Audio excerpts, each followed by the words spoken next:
we're going to have a summit of United Nations in 2003 and 2005 in two parts. And several documents were drafted. They were not linking documents. Okay. Se oye.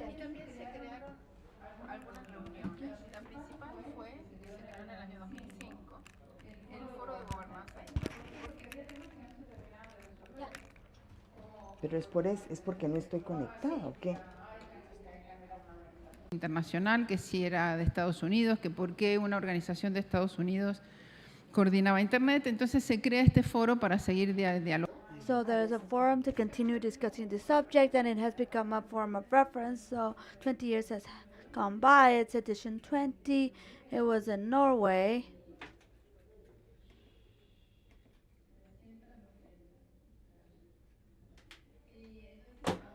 So now we're going to have a presentation by the UN has created a secretariat, and by Chiquitay Masan. He's a UN officer, and spontaneously countries have been creating forums, not global, but national and regional forums. The region has like IGF that this year is going to be in Brazil, in where? Fortaleza? Northeast of Brazil. Last year it was in Cordoba, Argentina. Like IGF has 18 years. Like IGF, and there are national forums in Argentina. We're trying to reuse our Argentinian that is a bit lost. También en la Secretaría de Naciones Unidas del Foro de Gobernanza de Internet, ella coordina. So she coordinates all these activities. Regionales, y después también la Unión Internacional. And also the international. The house of all these processes has created the WISS forum, the WISIS they call it, and the three of them are based in Geneva. They're going to speak in English, so if you need translation, please get your headphones.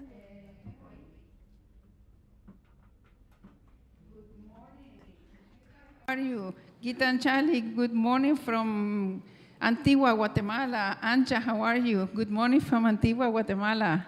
Nice to have you virtually. Hope you were here with us. It's a very, very nice place.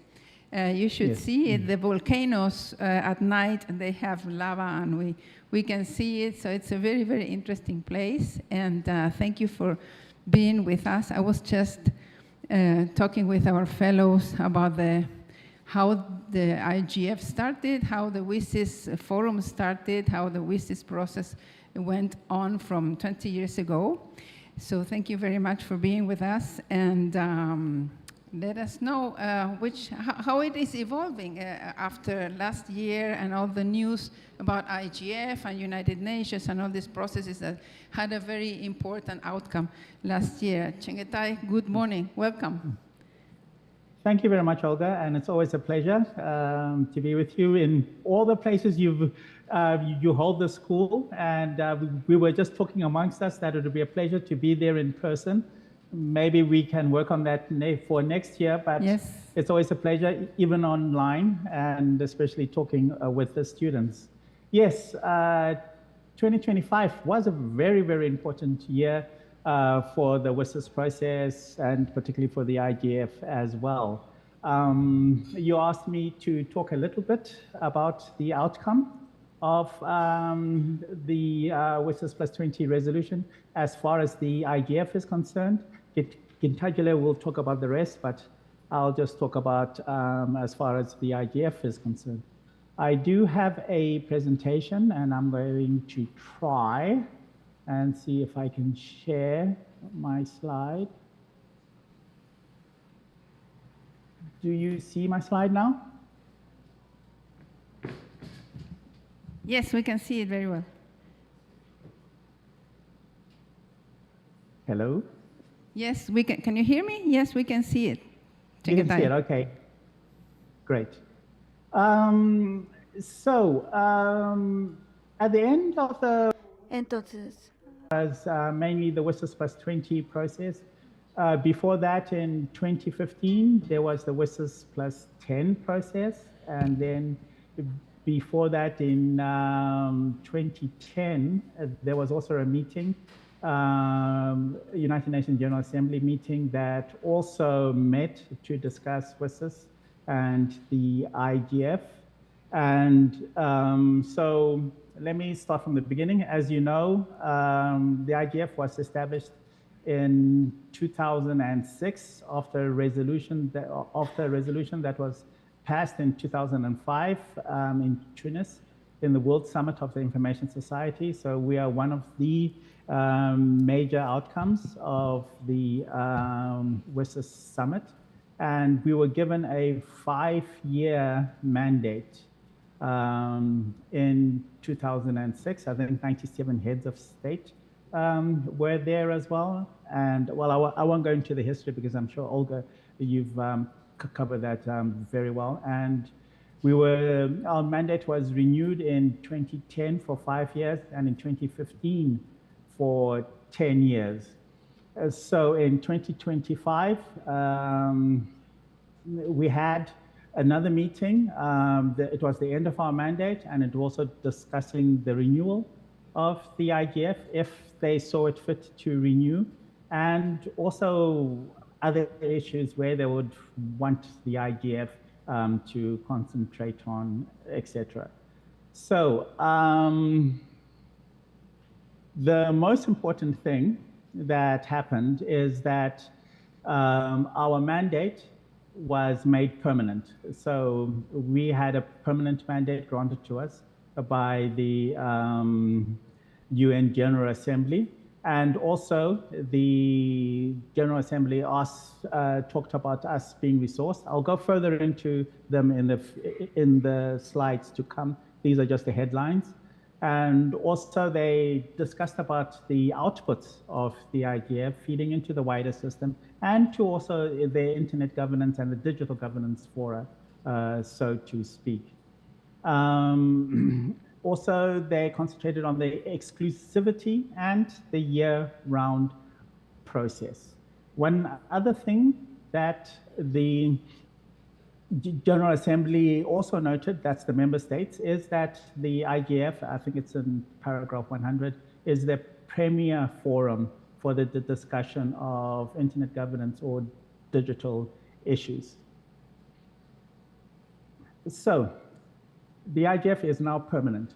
So what does this mean? What changes?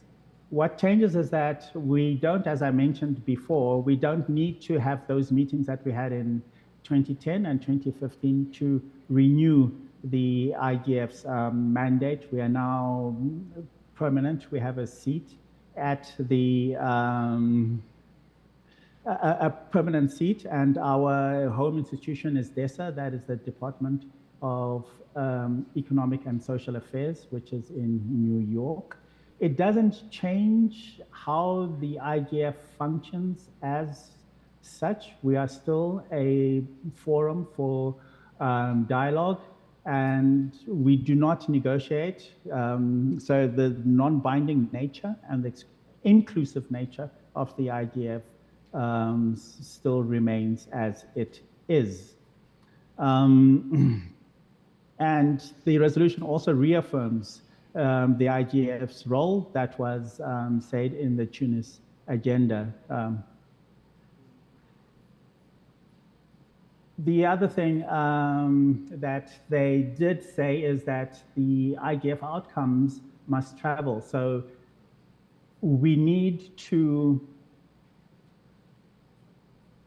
advance from not just a discussion forum as such. I mean, discussion is very, very important. And discussion in a non-binding nature where people do not go there in a negotiating stance, and also discussion where all stakeholders at an equal level, not in the normal multilateral format where the member states are on the floor and can talk, and while the other stakeholders are in the bleachers upstairs and have no control over the microphone.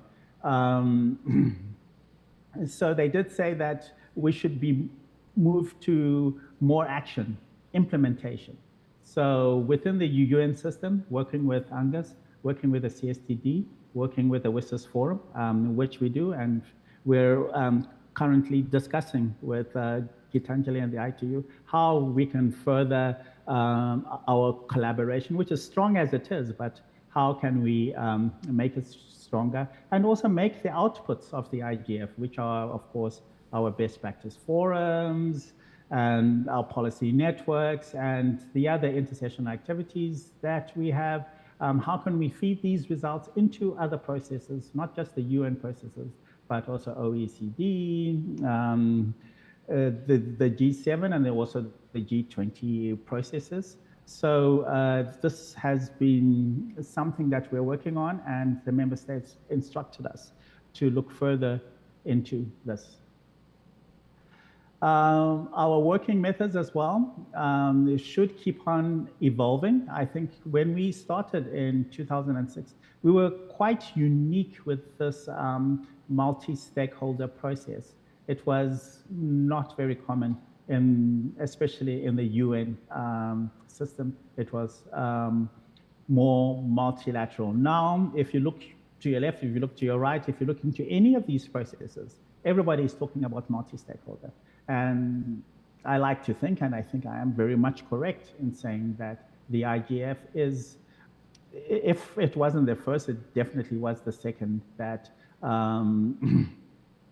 forwarded this multi-stakeholder thing, because government cannot do it alone. The expertise does not solely lie within the government.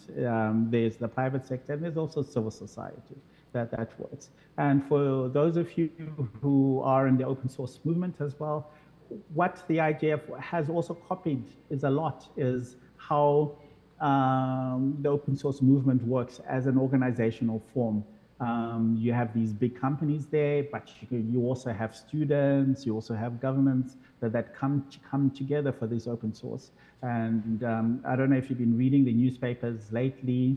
I think Europe just put online their open source solutions that they want all the governments, or at least the European Commission, I think France and also Germany, to move to and to adopt. So paragraph 98, it does recognize the improvements since WSIS plus 10, but of course you can always do more. Paragraph 101 also adds two politically important points, which is broadening participation by governments and their specific, and especially from the developing countries and underrepresented communities. And it specifically calls upon forming this government dialogue. And this is something that we want to see how can we implement this government dialogue. We want it to be not just a dialogue for governments, because as I said, our underpinning nature is multi-stakeholder. But yes, the governments need a place where they can talk, but they should also talk to the other stakeholder groups. Businesses should also be able to come and talk to these governments, and civil society, the leaders of the civil society should also come and be able to talk to these governments. We don't know exactly how we're going to implement this, because beforehand, we did have our high-level sessions, etc. But this is specifically for government dialogue. And it is actually quite fortunate that this year we're going to Kenya, which I'm going to talk about a little bit later, but for the second time. But the first time we were in Kenya, and that is in 2011, they're the ones who started actually the first high-level event of the IGF with the ministerial meetings in day zero. So this is something worth watching, and let's see how it comes up, but it's not just going to be, the UN and governments, as I have said. The other thing that is also very important is the IGF ecosystem. When people talk about the IGF, in the past, They were always just looking at the annual meeting. The annual meeting may be the penultimate event where everything comes to a head, where the work of that cycle gets showcased, but it is, I wouldn't even say it's the most important thing. The most important thing that we do have is all our intersectional activities, such as our dynamic coalitions, best practice forums and policy networks, which I've mentioned. And then there also the over 170 national and regional and youth IGFs, which Anya is going to talk about is soon. And then there's these matters, you can't handle everything in one meeting. We have our own issues: AI governance, data governance, cybersecurity, platform accountability, internet fragmentation. It's also a very big issue that we're talking about. And last year and this year as well, one of the big issues that we were talking about is how can you safeguard internet infrastructure and access to the internet in times of conflict. There's conflicts around, in several parts of the world, and access to that is very, very critical. People need to know that their relatives are okay. People also need to communicate. People need to continue learning. And all this is done through the internet infrastructure. And how do we safeguard this? Last year as well and the year before, there was also this great concern on cables, the cables being cut in. So that's one of the things that we do talk about. And again, as I said, it's a year-round effort. It's not just something that you can do in one annual meeting. Funding was also something that was very critical, as I mentioned in my first slide, and that was addressed in December. We are looking forward to adopting a mixed mode of funding. At the moment, the Secretariat is funded entirely through extra budgetary means, and our largest donors are, of course, governments. But then the technical community, that is, ICANN, the regional registries as well, are also contribute, and companies, not just the Googles, but also small businesses contribute to the IGF Trust Fund, and civil society through the IGF Support Association. They put in small donations, and the IGF Support Association collects all these and puts them into the IGF Trust Fund, and we use those funds to run the Secretariat, run our intersessional activities, fund participation from developing countries, etc. The resolution now asked DESA and the Secretary General to submit a proposal to ensure sustainable funding to the General Assembly. And through the various committee, I think today we're actually going in front of the ABACQ committee. And if anybody knows what ACABQ committee stands for, there's a prize at the end if you tell me. And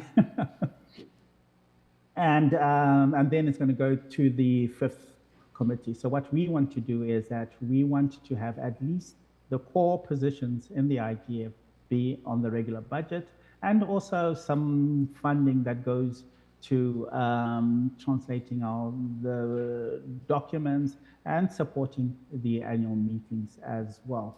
So if we have this mixture of core UN budget funding and our extra budget activities, I think we can be a much stronger forum. We have the certainty that being on the regular budget gives us. We can expand or extend our planning horizon. At the moment, we can only plan 1 year or 2 years out. So if we can plan 3 years out, that would be great, and actually have a proper kind of tracks that can accumulate not just at the end of the year or the end of the following year, but in 3 years' time, etc. I think we can become much more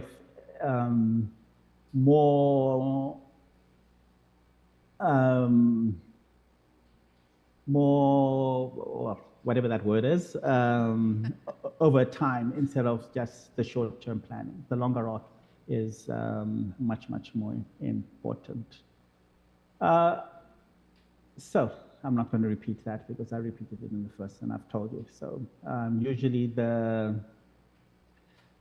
for presentation, they say, tell them what they're going to tell them, and then tell them what you told them. But I think you all know what I've told you. For 2026, this is our 21st year, and it's also the first year after the permanent mandate, and the government of Kenya has offered to host the IDF. So that's from the 14th to the 18th of December.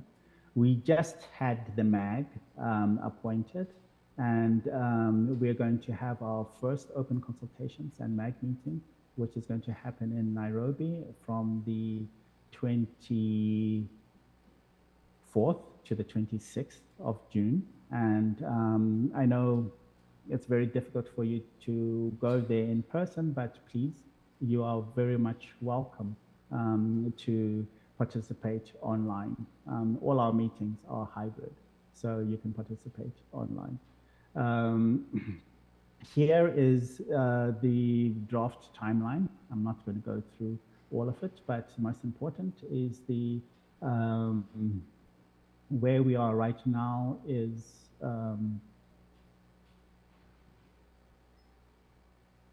the first open consultations, which is going to happen on the 24th to the 26th of June, as I've said.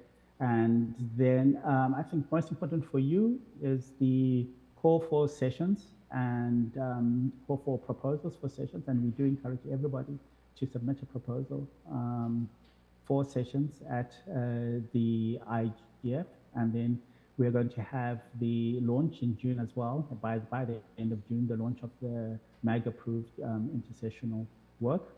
There is going to be a call for travel support, and this is for the Global South people to participate. And we have limited funding available to bring people to the annual meeting. But you shouldn't just apply to come to the annual meeting. You should be involved in the intercessional activities, which is very important. Okay. Now with that, I think I will stop there. But please, if you have any questions, feel free to reach out to us. Our email address is igf@un.org, or go to our website. Join the intercessional activities. It's also very important. And Anya is going to speak about the national and regional initiatives, which you can join. And South America and Latin America and the Caribbean region. They are very, very strong within the IDF ecosystem. So I do encourage you to please contact your local, your national IGF or your local youth forum as well. With that, I will stop. Thank you very much. Aplauso fuera. Aplauso. Thank you. A big round of applause, please. IGF will have to report to other United Nations bodies. How will the Secretariat be doing that activity? How? It's not a report as such. We do report ECOSOC, we report to the CSTD. We report through to the WISIS forum as well. I mean, we just present, but it's not a formal reporting arrangement as such. But the most important thing is that our outputs get distributed and people can access our outputs. And because I think there's a lot of value in them For instance, the IGF messages for the policy networks as well, for the best practices as well. What has worked well for other people in similar situations, and what has not worked well for other people in similar situations. I think that's all very important information.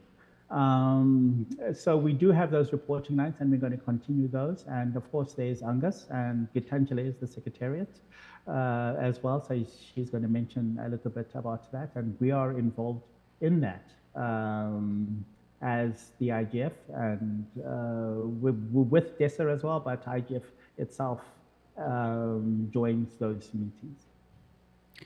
Thank you very much. I will say something. We have translation, but I will stress some ideas in Spanish, and then I go to Anja. Una cosa importante que An important thing that Chingatai said is that all IGF meetings are open. You can participate online. The next IGF is in Kenya, Nairobi. You can ask for financial aid to travel. They are limited, of course. There was an IGF in Nairobi in 2011. So if you're interested, you can follow. All the meetings are open. And, well, keep that in mind. You can follow them online, and they also publish in Spanish. to stress, we have translation, but I want to stress some ideas in Spanish so they don't get lost perhaps with translation. And dear Anja, thank you very much for being with us. The IGF, as Chengetai explained, was established more than 20 years ago, and then spontaneously have been evolving some regional and national initiatives. We have our LAC IGF. I think it's the 18th edition this year in the northeast of Brazil. We have national IGF. I think that Guatemala had a national IGF. Argentina is restarting its IGF. And Anja has a very important role because she coordinates and she's in contact with all the IGF, the youth IGF of national and regional initiatives. So she plays a very important role, and she does a very good job with that. So thank you very much, Anja, and welcome, and let us know your comments about the national and regional IGFs. Well, thank you very much, Olga, and well, buenos dias to everyone there, and I really wish we could be with you in person. I think you're having a great time, obviously, given the location, but also given the reputation of the school on internet governance that Olga and her colleagues have been leading for so many years. Well, as Olga said, I think she used the critical word spontaneously. It is true that after the IGF was established, there some communities around the world, actually in your region or next to you where you are, felt, of course, inspired by this remarkable, really new model, revolutionary model within the United Nations, and decided to follow the principles and procedures and apply them within their countries and regions and organize their own IGF frameworks, just because already at that time, the internet, and something that today maybe we reference more as digital technologies, but it already became quite complicated at the time, and countries and regions were definitely not sharing the same issues, the same opportunities, potentials, resources. So they needed their frameworks to discuss what's really a priority for them. And organically, now we have 180 national, regional, sub-regional, and youth IGFs that operate around the world. Everything that I assume you've heard during the school about the IGF framework, about a very specific set of principles, procedures, and overall values, is applied in the same way at local levels. And as Olga rightly said, you are in a very good, I think, geographic position, because Guatemala indeed has a national IGF, and our dear friend and colleague Fred Clark, together with a number of members of the Multi-Stakeholder Organizing Committee, is leading that process. Of course, the LAC IGF celebrating 18 years, so really a lot of history there this year in Brazil. And then, of course, the Caribbean IGF. It was one of the very first, actually, IGF that was established with the leadership of the CTU and the Multi-Stakeholder Organizing Committee around it. So I want to share just one slide because I think when you visually see how many NRIs are in place, then it's just easier to follow. And let's hope you can see it now. You may see my whole screen, but I hope you see this slide. Yes, we with can see the NRIs that are nice. spread around the nice. world. And if you look at the part of the world where you are now, then you can't even see the land and the sea from all these pins. That's a very good sign, because that means that almost all countries in the region really have their national IGFs. There's a number of youth IGFs, meaning that youth topics are prioritized, and of course the regional IGFs that I've mentioned.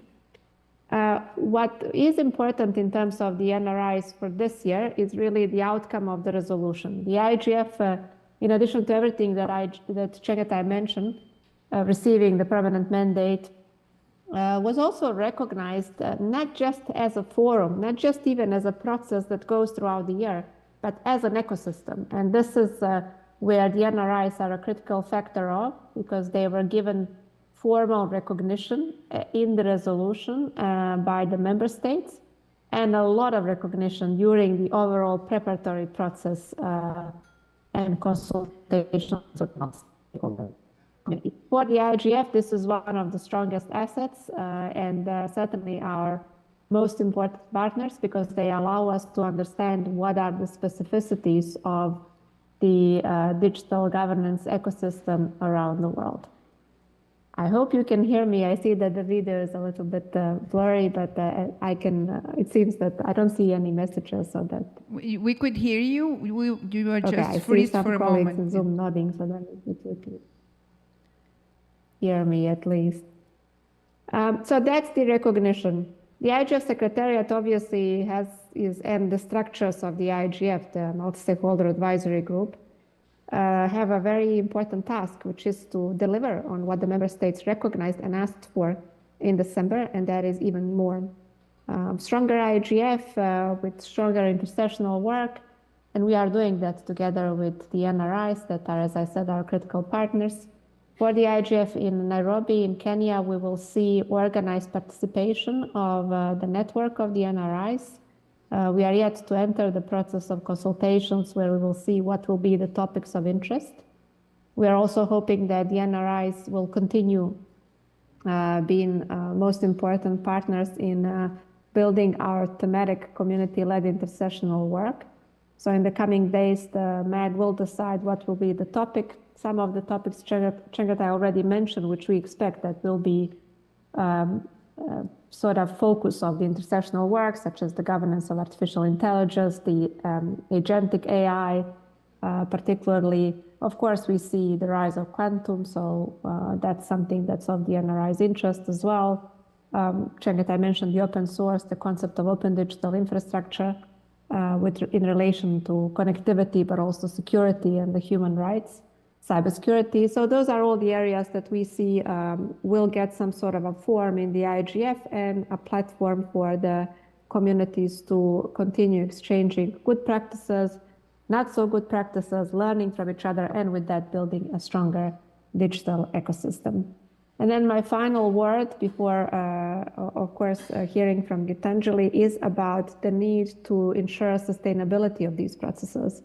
You know, when you look into the history and the achievements so far of the WSIS processes, of the IGF processes as part of WSIS, then obviously it's a result of hard work. And what started as a vision of a very few now is really adopted culture of the majority. And we are trying just to tackle the digital divide to the best extent possible to ensure that nobody is left behind and that everyone are part of our processes. But in order to ensure sustainability, especially in this challenging ecosystem where we have the new frontier emerging tech, which is challenging our processes and our procedures, our legislation, then we need to ensure that the next generation of experts and leaders is really equipped with enough knowledge and skills to be able to tackle those as they come.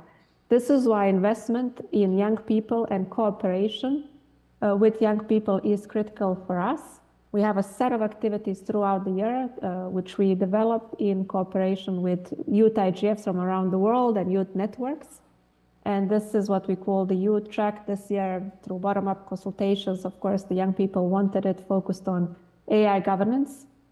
So we are all in an intergenerational setup, are trying to look at what are the challenges within that important topic and what is the way to ensure that we have good governance for AI-related technology. So with that, I would invite you to, of course, reach out to the IGF Secretariat. We're happy to run some onboarding to guide you how to engage with the IGF. And I hope to see you at some of the IGF editions, including at the 21st IGF in Nairobi. Thank you very much. Thank you very much, Anja. Aplauso para Anja. Anja, does this new stage of the IGF being part of the United Nations ecosystem implies a different activities, formally activities for the national or regional IGF? Do national or regional IGF have to make a special report or a different thing, or is similar to what happened before? So yes, thank you for the question. I think it doesn't constitute any different form of the nature that you mentioned, but I do think that it brings us such a great opportunity. That is more visibility, raising awareness, of course, of the importance of the NRIs across the UN system, but also beyond. And it is what was our vision, I think, 10, 15 years ago, when the IGF Secretariat decided to establish like a dedicated focal point for the NRIs, is now really materializing and turning into practice. We are seeing that the NRIs are recognized by the governments around the world, by the UN system more and more, and by other stakeholders as well. This is visible by looking at the level of investment of different stakeholders in the NRI processes, not just financial, of course, but also investing just in strengthening and sustaining those processes, because still, in so many countries and regions, they represent the unique channel of a true organic grassroots, bottom-up, multi-stakeholder framework for discussing governance of digital technologies and good digital policy. And I think the community is really cherishing that and trying to, as much as possible, invest and protect, and as I said, sustain those processes. I will stress some ideas in Spanish so they can get clear in the audience. Importante el trabajo que hace Anja en Córdoba. It's so important, the work of Anja, to coordinate all the regional and Latin America had a IGF. It was in Cordoba, Argentina last year. And if you want to create a youth IGF, Anja can give you the guidelines so that it can be it has to be a multi-stakeholder event, but as she just mentioned, it is a very interesting entity. It is the only multi-participative initiative, and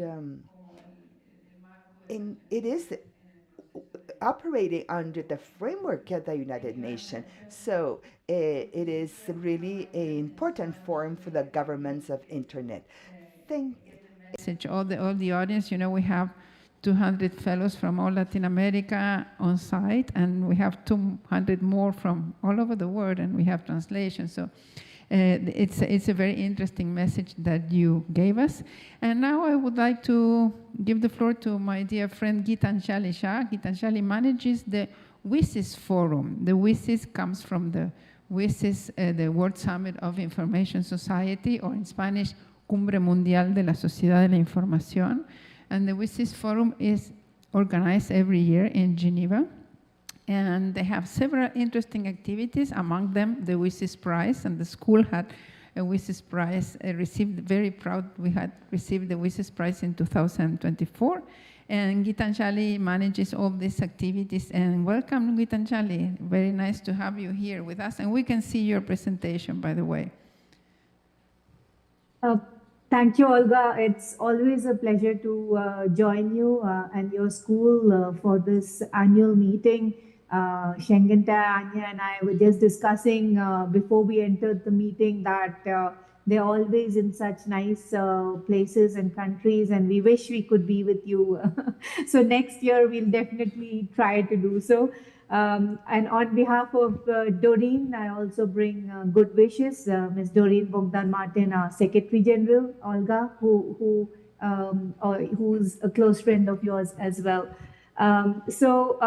Just very quickly, Olga, to take everyone in the room through the WISIS process. Basically, what we are talking about, the World Summit on the Information Society, it's a United Nations process. So it started in 1998 in ITU's Plenipotentiary Conference in Minneapolis, where Tunisia, a member state, had proposed the idea of WISIS, which went on to becoming summits in 2003 and 2005 at the request of the General Assembly.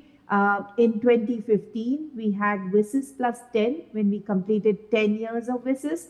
And Shengentai was talking about WISIS plus 20, where in December last year, we had a UN General Assembly resolution, which was adopted in consensus. And this gave this extended the mandate until 2035. So we have 10 years to work together to ensure that we are able to provide meaningful connectivity to everyone everywhere. So the main framework of WISIS is around WISIS action lines. These are the guiding principles and guiding actions of the process. As you see, they cover a whole gamut of information and knowledge technologies.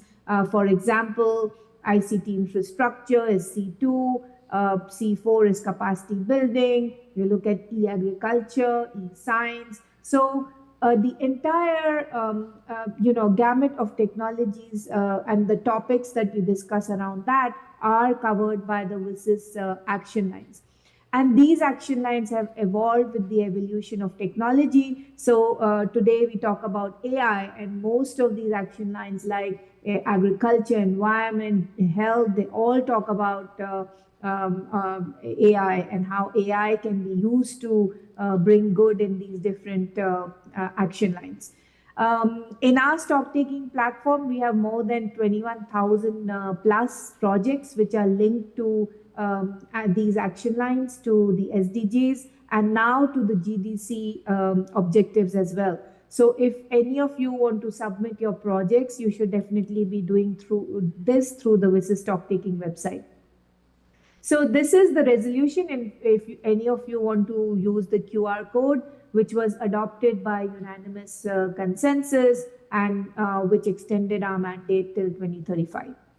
So the reinforced mandate, not only for IGF, where they said that IGF should be a permanent forum, and Shengita and Anya spoke about it, but also the WISIS forum, which is more about the implementation of the action lines and development of multi-stakeholder roadmaps of the action lines.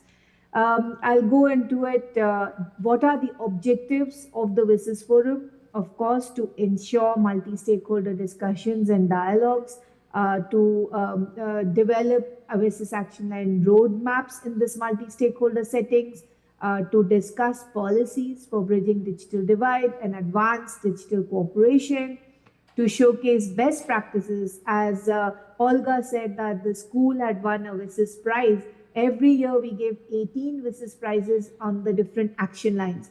And this is really to honor the implementation and the support that all of you are giving to implement the action lines all over the world. And of course, to make sure that we can contribute towards the vision of WISIS towards 2035, aligning our strategies for inclusive digital transformation. So WISIS Forum 2026, it's really coming up. It's from the 6th to 10th of July here in Geneva. I do hope that Olga will be coming with her colleagues. We are expecting 4,000 plus participants. We have more than 550 plus sessions, and several other engagements that I'll go into. So venues are headquarters of ITU on the 6th and 7th, and PAL Expo on the 8th, 9th, and 10th. But there will be remote participation for those of you who cannot join us physically here. Well, registration is mandatory for both virtual and physical participants, so it will be important that you register to the event. And basically, the agenda and the program, I think you heard also from the previous speakers that WSIS was really the first UN process that got multi-stakeholderism into action. The agenda of the WSIS Forum is also built through an open consultative process. This year, with the renewed energy of the UNGA resolution, we had 700 plus submissions and contributions. And you can see highs from the government, followed closely by civil society, international organizations, private sector. I would be proud to say that the contributions from the Americas has increased. It's 16%. It used to be really low to single digit numbers. So 16% growth. It's really, we are really excited to see this. And each one of you have played a role in this, you know, including Olga, who's always so active about the WSIS process. Now, WSIS action lines, like I told you, there is a lot of coordination that goes around. We have so many UN agencies that work to coordinate this. So there's ITU, there's UNESCO, there's ILO, there's UNDESA, there's ITC, there is WHO, there is so many UN agencies, around 50 UN agencies. We work together to implement these action lines, and at the WSIS Forum, one of the main mandates of the WSIS Forum is to have action line facilitators present what work they've been doing, have consultations with all stakeholders. It's one of the main activities that you get to interact with the UN action line facilitators. So the key elements of our agenda, it's not limited to this, but just to give you a glimpse, we have our leaders talks, ministers and regulators roundtables, our WSIS prizes. Olga, maybe you can spot yourself on this photo. Interactive knowledge cafes, business roundtable, civil society roundtable. We'll have a very humble exhibition which showcases more, the projects rather than being a commercial one. Parliamentarian and mayor dialogues, and of course, like I said, it being a UN event, the United Nations Group on Information Society activities and WSIS action lines.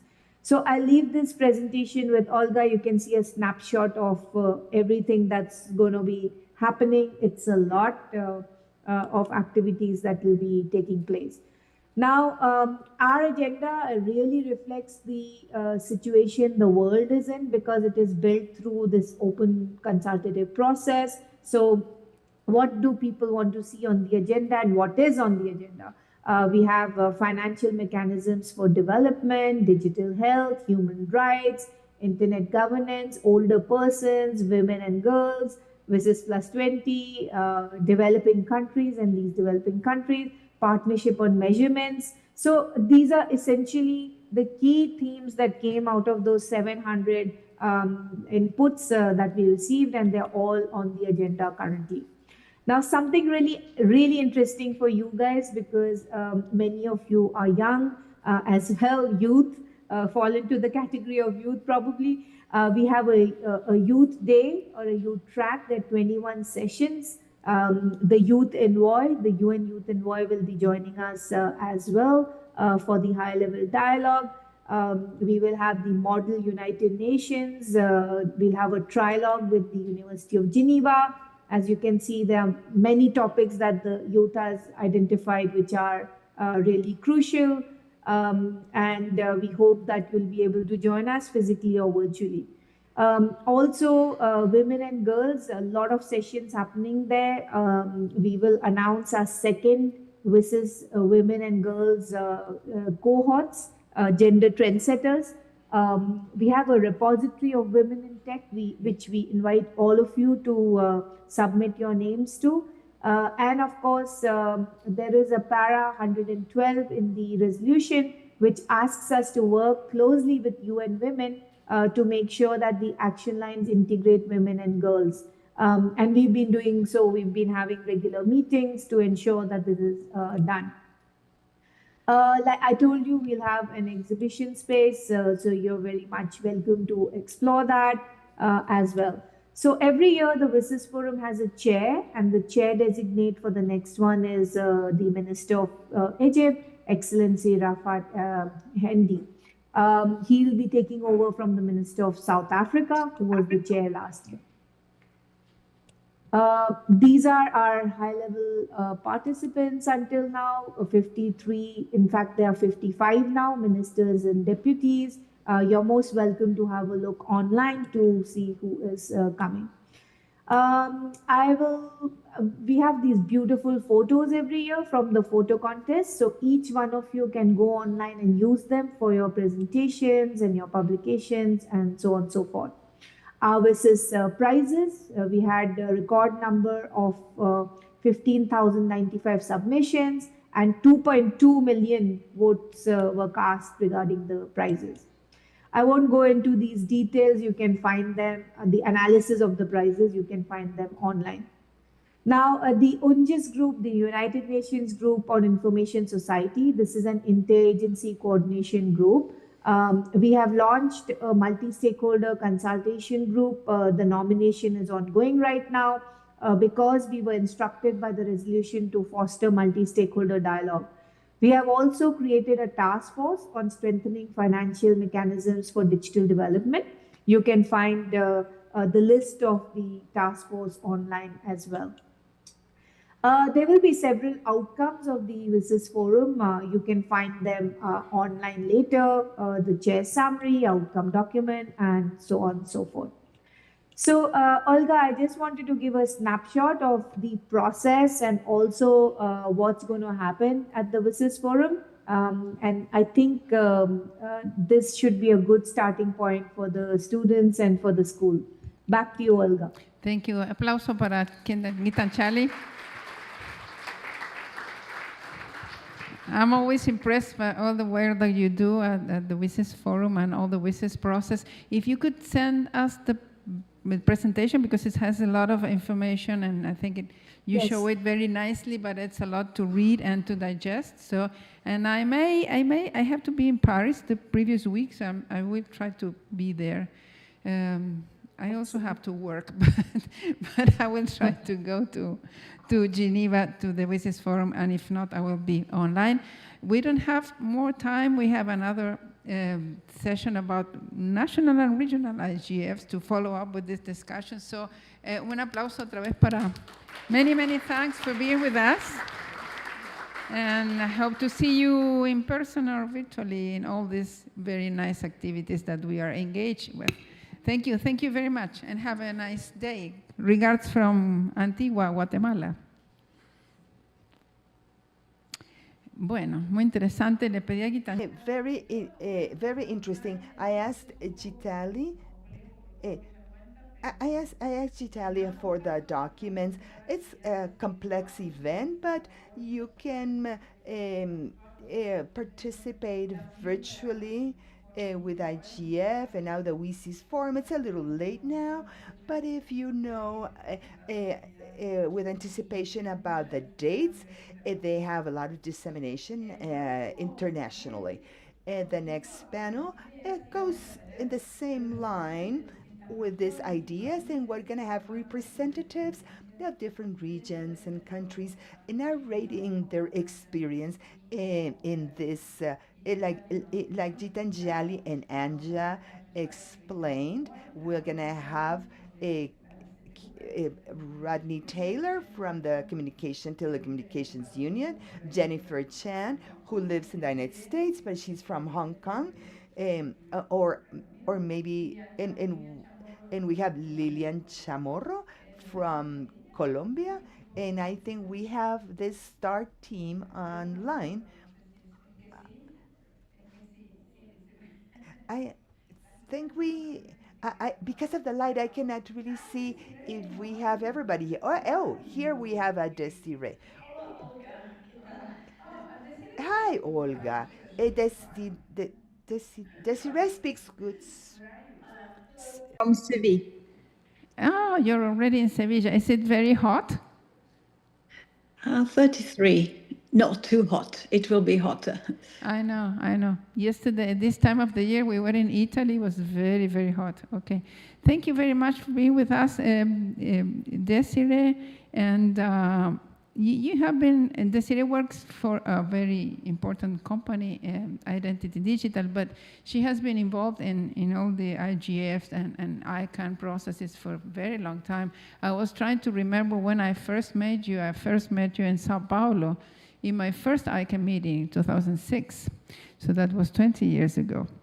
And since then, she has been always very active. So we have been just a moment ago talking about Chengetai, this new stage for the IGF. And I know that you have been following all these meetings about IGF and CSDD.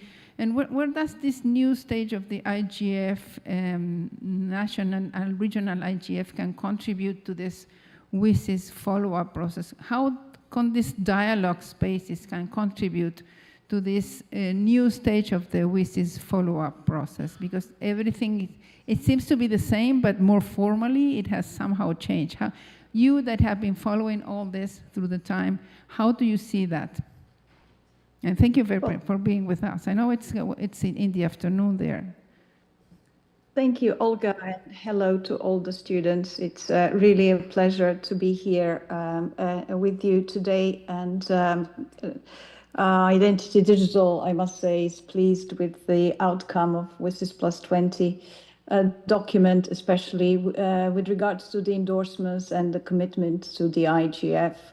So they look forward to the further discussion on how the technical community coalition for multi-stakeholderism can contribute further. But to go back to your question, I think you put me on the spot that I seem to know everything.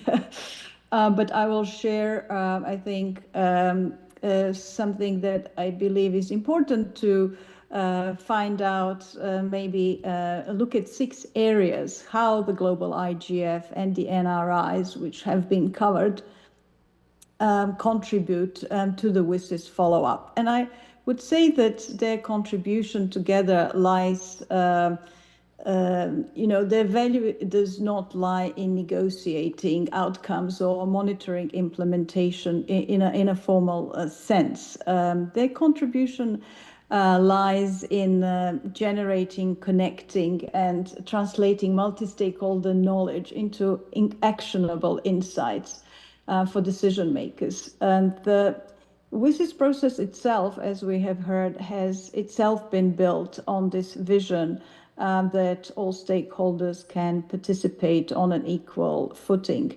And it's been built on this premise that sustainable digital development requires collaboration from all stakeholders, collaboration among governments, the private sector, the technical community, academia, and civil society. So the IGF system, therefore, remains as one of the few spaces where all of these stakeholders can engage on equal footing. And their contribution of the IGF to the WSIS follow-up lies in this ability to aggregate insights and to develop good practices and to share lessons learned, and also pose these emerging policy questions that rise up and identify those that are generated throughout the year. And these inputs, as we have heard, they come both from the annual global IGF meeting itself, but they also come from this extensive network of regional, national, and youth initiatives, but also from the growing number of the intersessional work and activities that the IGF ecosystem has, such as dynamic coalitions and best practice forums, maybe a new forum, the policy labs. I think together they create a rich body of knowledge that then can support the WSIS follow-up. And I think this is where they can make also a unique contribution. National and regional IGFs are particularly important because they bring these local realities into the dialogue, and they provide this early insight into implementation into implementation challenges on the ground, but they also bring some ideas about emerging opportunities and what are the capacity building needs and successful policy approaches that others could use. So they, I think together, they help ensure that the diversity of experiences across countries and regions is reflected in global dialogue rather than being lost in broad international narratives. So then in turn, let me turn to the global IGF for a minute. The global IGF then can serve as a platform for synthesizing these experiences, and they can help with identify common trends, and they can highlight policy issues that require greater attention at the international level.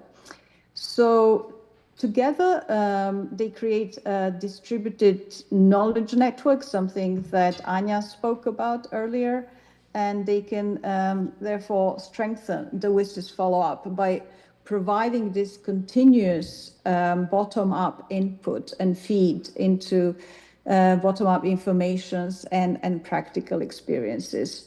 And I think looking ahead, this role may become even more important because as these discussions continue on the implementation of the Global Digital Compact, that is to be reviewed in 2027, and its planned high-level review, yes, the IGF ecosystem can possibly help establish a multi-stakeholder feedback loop, nothing formal, between commitments and implementation, so that we would have this open dialogue, if you like, and this is where I think the IGF could help.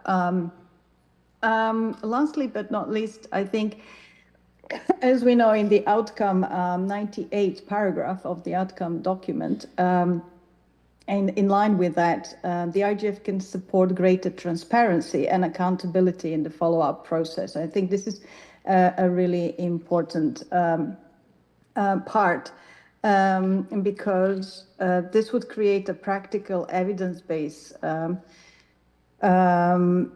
and it would create a practical step how to connect these diverse processes. So I think after 20 years, the question is no longer whether dialogue matters. I think the question is how we make the outputs of these separate dialogues more visible and more useful and more connected to implementation or review processes. And I think the strength of the IGF ecosystem lies precisely in its ability to bring together these diverse voices and capture emerging issues early, and then aggregate this knowledge from across stakeholder groups and regions, and then translate these discussions into insights that can support evidence-based policymaking. And throughout the WSIS follow-up process, I will stop here. Maybe one more thing. I think that where the NRIs and the IGF can also contribute is they are seen as the broader cooperation in the digital cooperation architecture. So the whole idea of trying to have a better digital cooperation among various diverse stakeholders, but especially governments, is what is needed. And looking ahead, I think the IGF can help create this ecosystem and make these stronger links between the WSIS implementation and the Global Digital Compact. So with that, I will stop and happy to answer any more questions. Thank you. Thank you, Desiree. Aplausos para Desiree. Thank you. Interesting times, huh? We have so much things. Gran aplauso para Desiree. Dialogue about it's artificial intelligence, quantum computing. We have been reviewing all these issues this week, and challenging for governments, for civil society, for companies. So I think this national, regional, and global IGF are the perfect place. And Anja said something, and you also stressed that for many countries, this is perhaps the best place to have a multi-stakeholder ecosystem to talk and discuss these issues. Thank you, Desiree, don't go away, and thank you very much to Identity Digital for helping us supporting the School of Internet Governance. I would like now to turn the floor to my dear friend Qusay Al-Shati. Qusay is the Deputy Chairman at the Kuwait Information Technology Center. Thank you, Kuwait, for being with us, and also thank you very much to you and to your organization for supporting the school, for your help having the school every year. And I was thinking about when I met you. I first met you in Rio de Janeiro, in beautiful city of Rio de Janeiro, in the IGF 2007. I think we were both members of the MAG at this time. The MAG is the group that defines the agenda of the IGF, and this is where I met you, and we have been meeting here and there many, many times. And you, Qusay, have chaired the Arab IGF in your country, in Kuwait, in 2012, and you have called I know you're a fan of the IGF, you have called it the most successful outcome of the WSIS, and now a decade or 20 years after WSIS and 10 years after IGF in Arab region. You have also a regional agenda.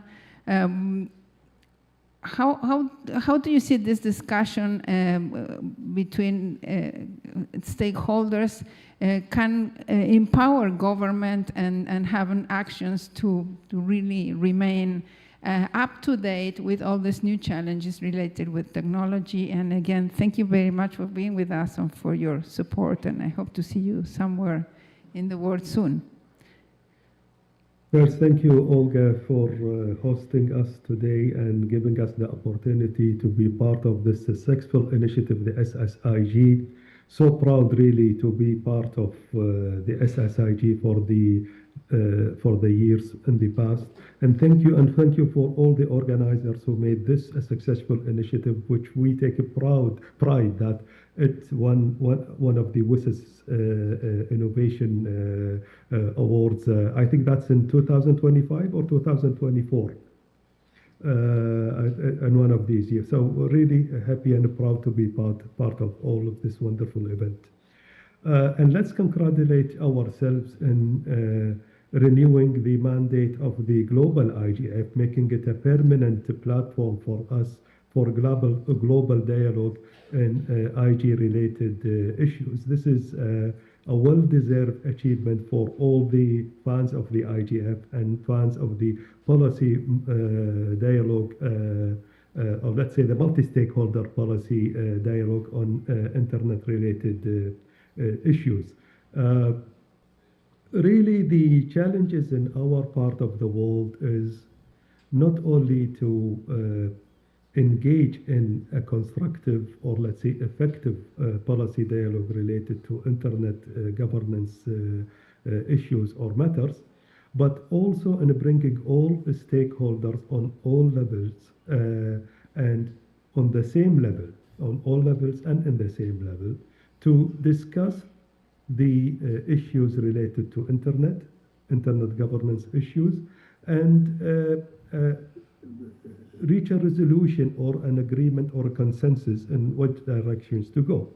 For example, now one of the most hot debatable issues in our part of the world is the minimum age for using social networks. As you may know, that Australia had a law that restricts the use of social networks to 16 for a year of individuals of 16 years and above. I think the EU has a similar discussion on that. I don't know whether a regulation has been passed on this. And yet in other parts of the world, there are restriction started to say that individuals less than 13 years old should not use social networks or certain social networks. This is now a hot debatable issue in our part of the world, so on country level or and regional levels. And what should we adopt, and we should go for in which direction, and how this will impact the openness and the inclusiveness of the internet use or availability.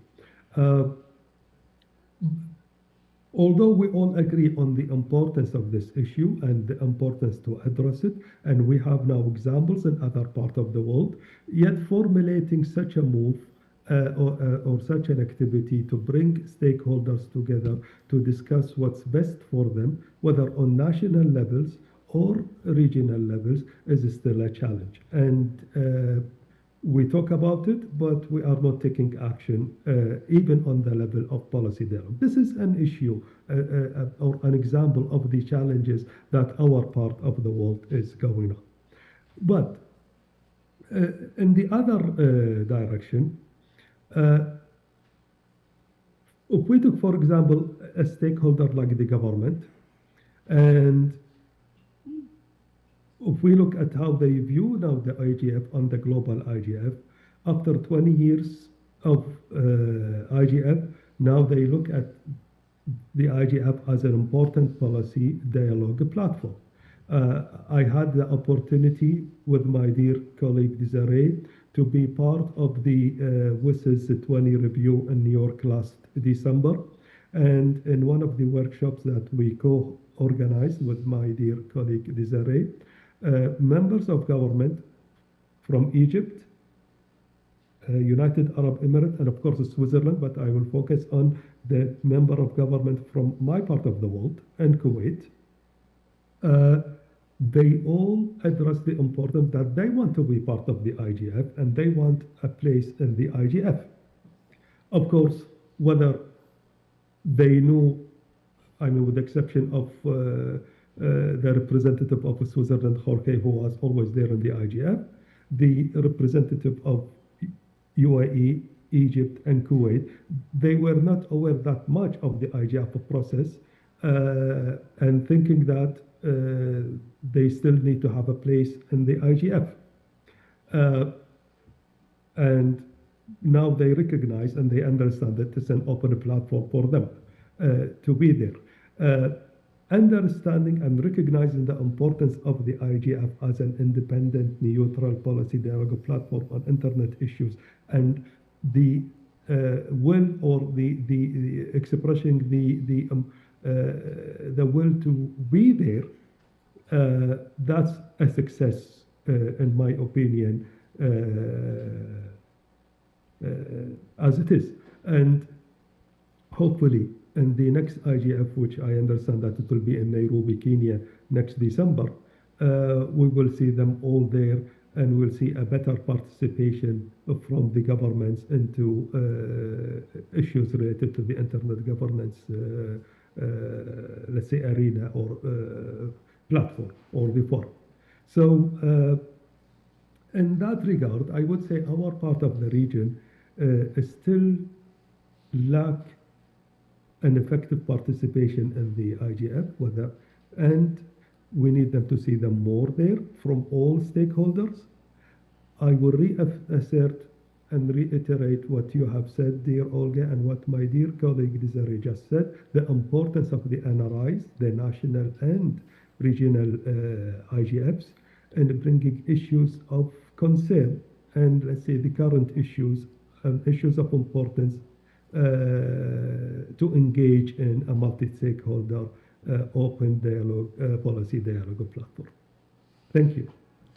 Aplauso para. Thank you, Kisai. I think that Arab region and Latin America region, we share some challenges to participate at the global IGF, but at the same time, I think we do have some interesting activities at the national and regional level. And unfortunately, I was hoping to go to Oman for the ICANN meeting, but it has been relocated to Bali. I enjoyed very, very much when we went to Saudi Arabia for the IGF 2 years ago. So unfortunately, we won't go to your beautiful region, but stay with us, because then I will ask you all a new question. We don't have Rodney from the CTU, but we have a colleague. I'm sorry, I cannot see your name from here.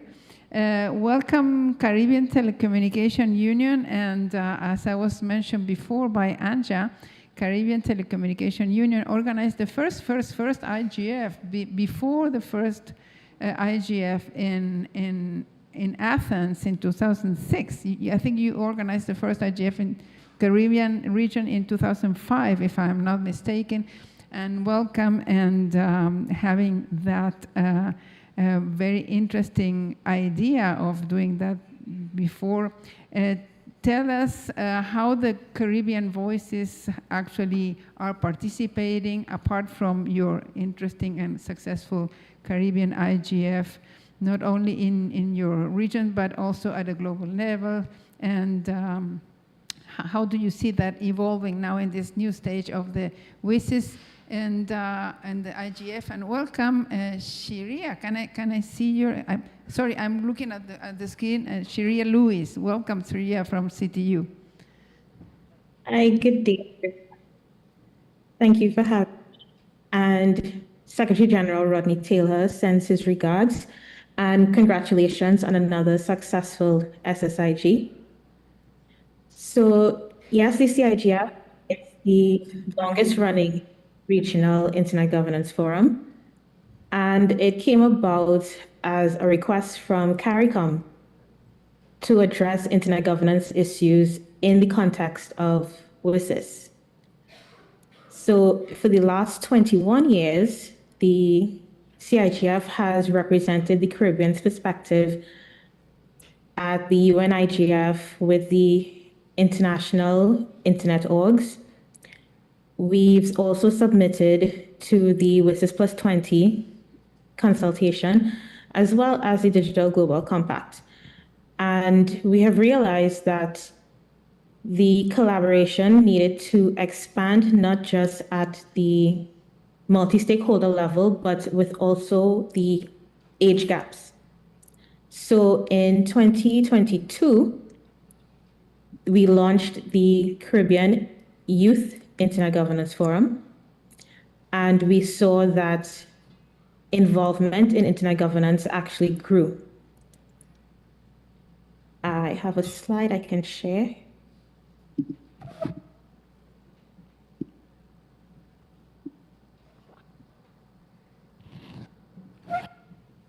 So this very large spike you're seeing here is actually the year we co-hosted not just the CIGF, but also the Youth IGF and the Small Island Developing States IGF.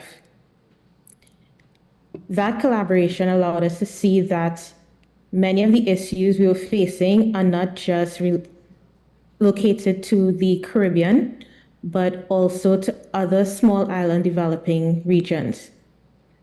We had attendance from the Pacific region, and the following years we realized the youth attendance actually boosted participation. So we now have youth representing the region at the global level.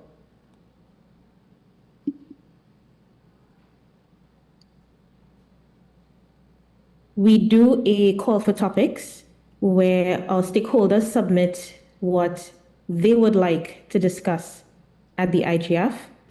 And it usually involves what is going on globally. So we see artificial intelligence, youth empowerment, cybersecurity, online safety. But our non-government stakeholders may not necessarily be up to date or in the know about the WSIS and GDC processes.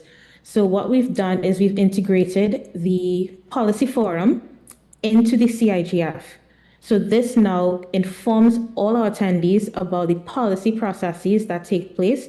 And this is done in collaboration with the regional internet orgs like ICANN, LATNIC. And it's a forum to not just inform stakeholders about the policy processes, but to also educate them on the interactions that the items they're focusing on has. With this year's forum, currently in its planning stage, we've seen the prevalence again of artificial intelligence and data governance, which is now a mandate coming out of the WSIS Plus 20 document, paragraphs 81 to 83, I believe, which focuses solely on data governance.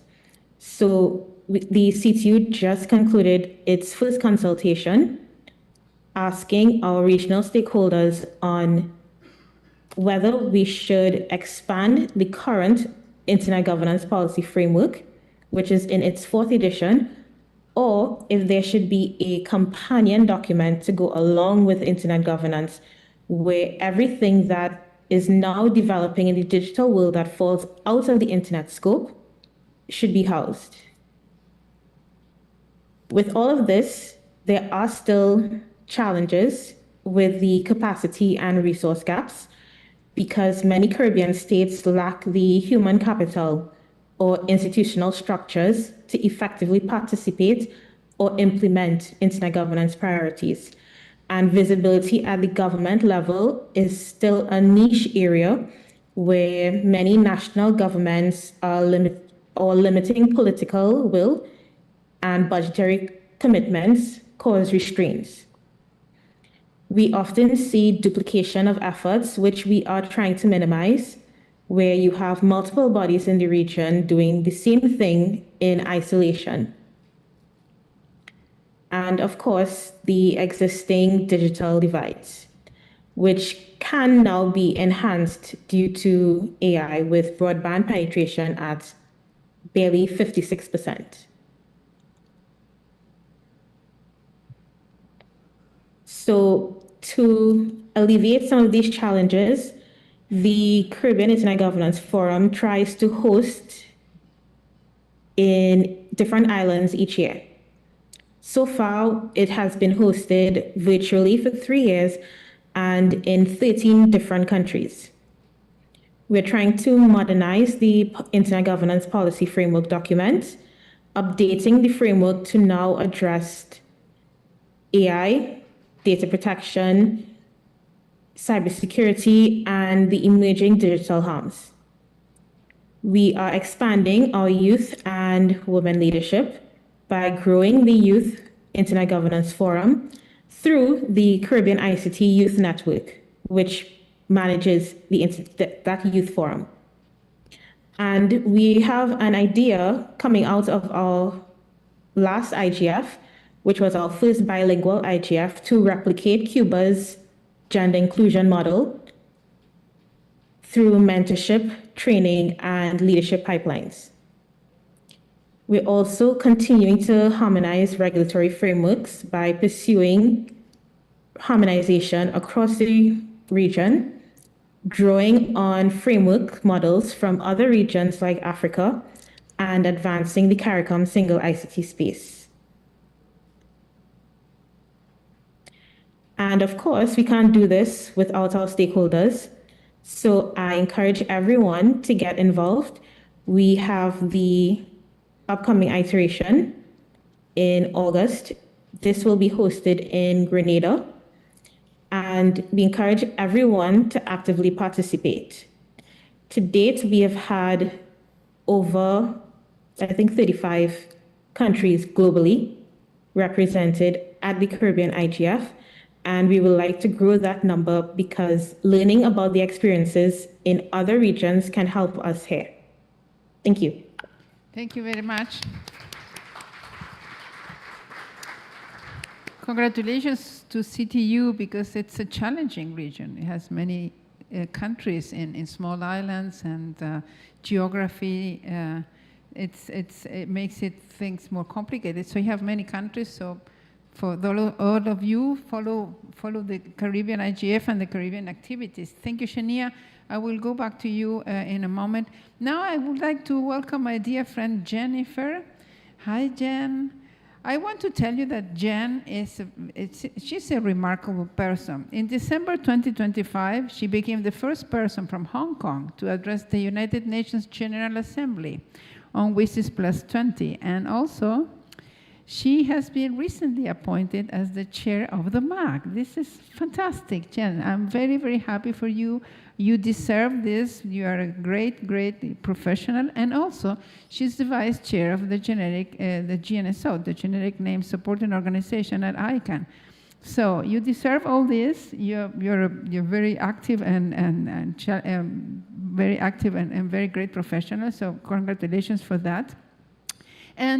But you come from the Asia Pacific region. How does this voice from your region is represented in the global internet governance? We were talking about the Arab region and Latin America. Sometimes we feel that we have some activities at the national, regional level, but perhaps we have challenges to engage at the global level. Tell us about the Asia Pacific, and again, congratulations, dear Jen, for all your achievements that you certainly deserve. Thank you so much, Olga, for those kind words. I'll be speaking really mostly on the perspective of course, as you mentioned, Asia Pacific Voices. It's a very large, very diverse region, full of very interesting things.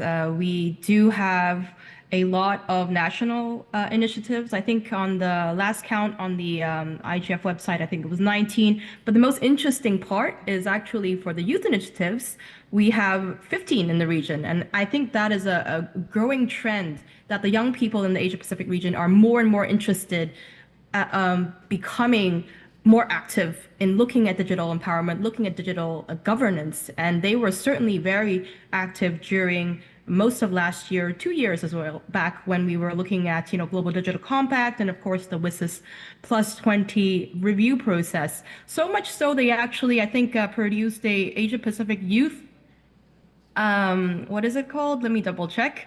A declaration on meaningful youth participation. So I was really interested to hear more when our colleague from the Caribbean was mentioning, that growing trend of the participation, particularly from youth in the Caribbean region, to be more interested and to be more active here.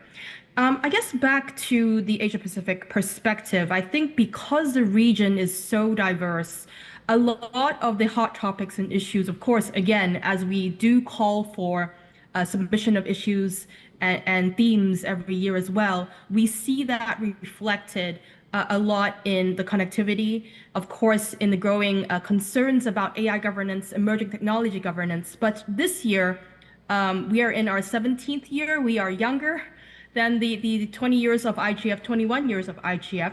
But certainly the trend here again, because of, I guess, a lot of the global trends now, the overarching theme is safeguarding a resilient internet in times of crisis. And I think that resonates with a lot of the community in the region. They want to make sure the internet and its governance and the technologies that are coming up do safeguard and provide these benefits to everybody who uses them. I think one thing is also really important to note that, I think Desiree and others have also touched on, is the increasing reflection of these local national impacts that we have in the global agenda. And I think there is a symbiotic relationship here. It's not a one-way, but it's a sharing of ideas, best practices, opinions, and of course, policy impacts that flow from the local, from the national agendas, all the way to the global agenda and vice versa. And I think she also touched on the importance that now IGF has a permanent mandate. This means a lot more stability in how we connect and how we are able to structure these conversations. And it's all the more important to be able to increase that connection with the intersessional work, which the NRIs, the national, regional, sub-regional, and youth IGFs also have the impacts both ways. I think you mentioned earlier, just touching on a little bit of that hat that you mentioned. This year I am very privileged to serve as the chair of the IGF MAG. I think in that work as well, the importance is very clear here for us to be able to action on a closer tie to all the national, regional, sub-regional interests with the global work plan and vice versa. One more thing that I think is really important when we're looking at, actioning all of this, coming out of, this really great process that we had last year for the review that resulted in the permanent mandate, is how we're able to take these voices, particularly from our regions. Particularly, we heard, from the Caribbean region, we heard from the MENA region, and I'm sure we'll hear, of course, from LAC region later from our good friend Lillian. For Asia Pacific, it's really important as well because there are so many different things that are actually happening in a lot of the local contexts that make people more and more concerned with, are we able to look at governance as a whole? Are we able to bring all of the local impacts and the policy concerns and actually share best practices between and within the regions as well as to the global stage? So how we're able to, I guess, action on this is really important for this year, of course, coming up and then into the future. I guess I'll leave it at here, and I think I'd love to hear more from other colleagues as well. I think it's a really big year for the NRIs, particularly, and of course, again, thank you to Olga for giving us the opportunity to share here at South School. Just ending with a personal tidbit, I've been privileged to be able to come to a few editions of the South School and have always been able to learn a lot from just interacting and engaging with participants there. So thank you so much, Olga, and back to you. Thanks to you, dear Jen. And it's right what you say. It's Asia Pacific is such a huge region with the diversity of countries and economies in it. So, and I will turn now to my dear friend Lilia. I will switch to Spanish. If colleagues want to follow what we say, you could go to our YouTube channel because the Zoom room that you have, it's only for us, for panelists. Lilian, querida, ¿estás ahí? Hola, querida. Lilian trabaja en... Lillian works in Conodo in Colombia. There's several Colombians here. Let's raise your hands, all the Colombians. Conodo has the role of the Secretariat of the Latin American Caribbean IGF, LAC IGF. I never get tired of saying what is the fantastic work of Conodo, and I think Lillian is instrumental for this. I am part of the group that selects the workshops and the activities, and I see her work tirelessly, and she's fantastic.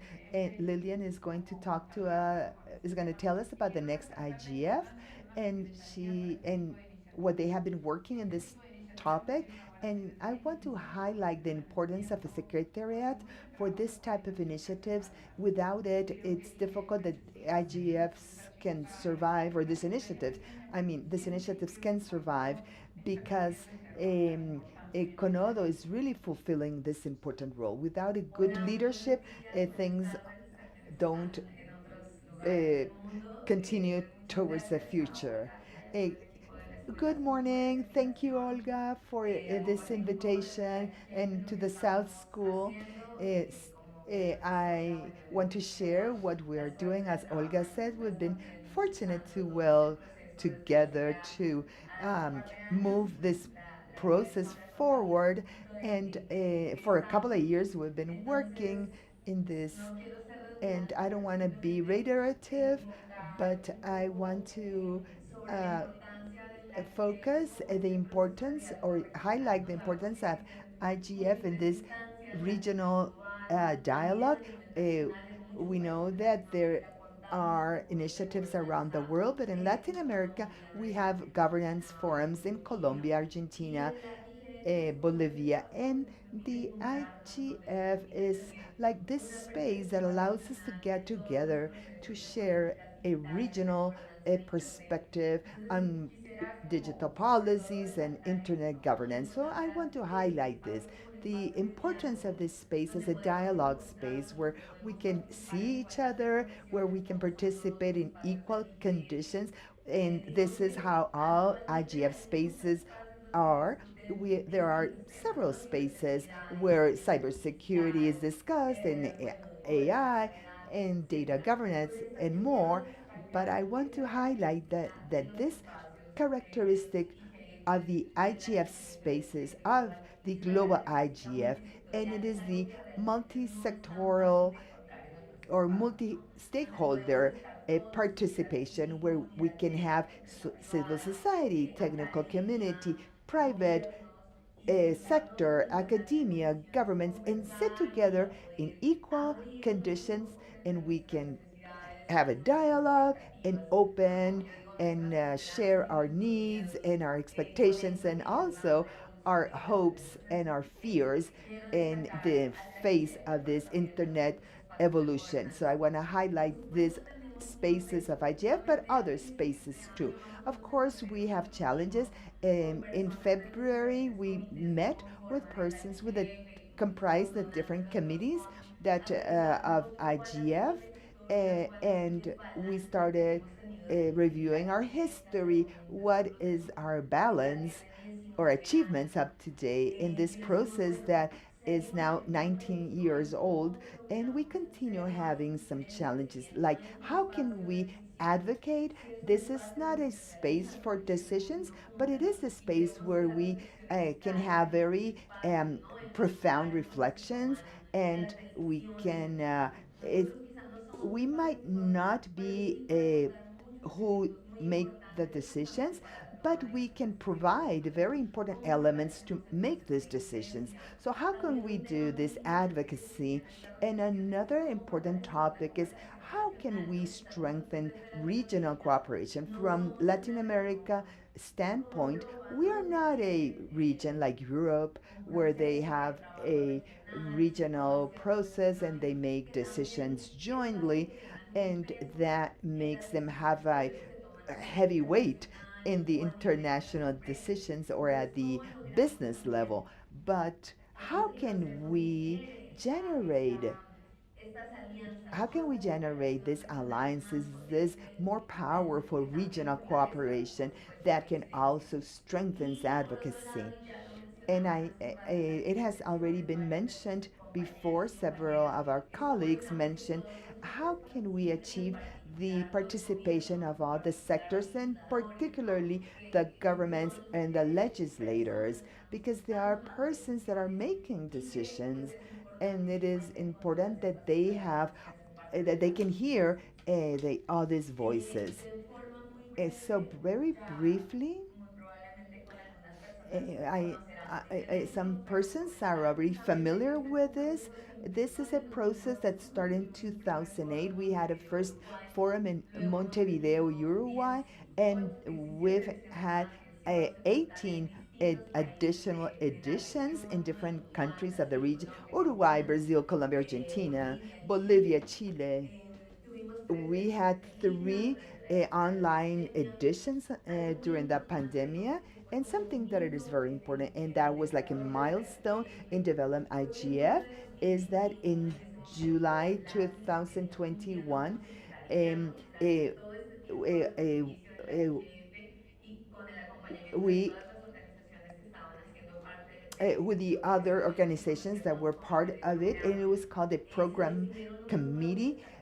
New bylaws were defined. There was a lot of participation, interviews, surveys, and the bylaws defined a new structure of the IGF, creating a multi-stakeholder committee, which then became a committee of 12 persons in four sectors: private sector, government, civil society, and technical community.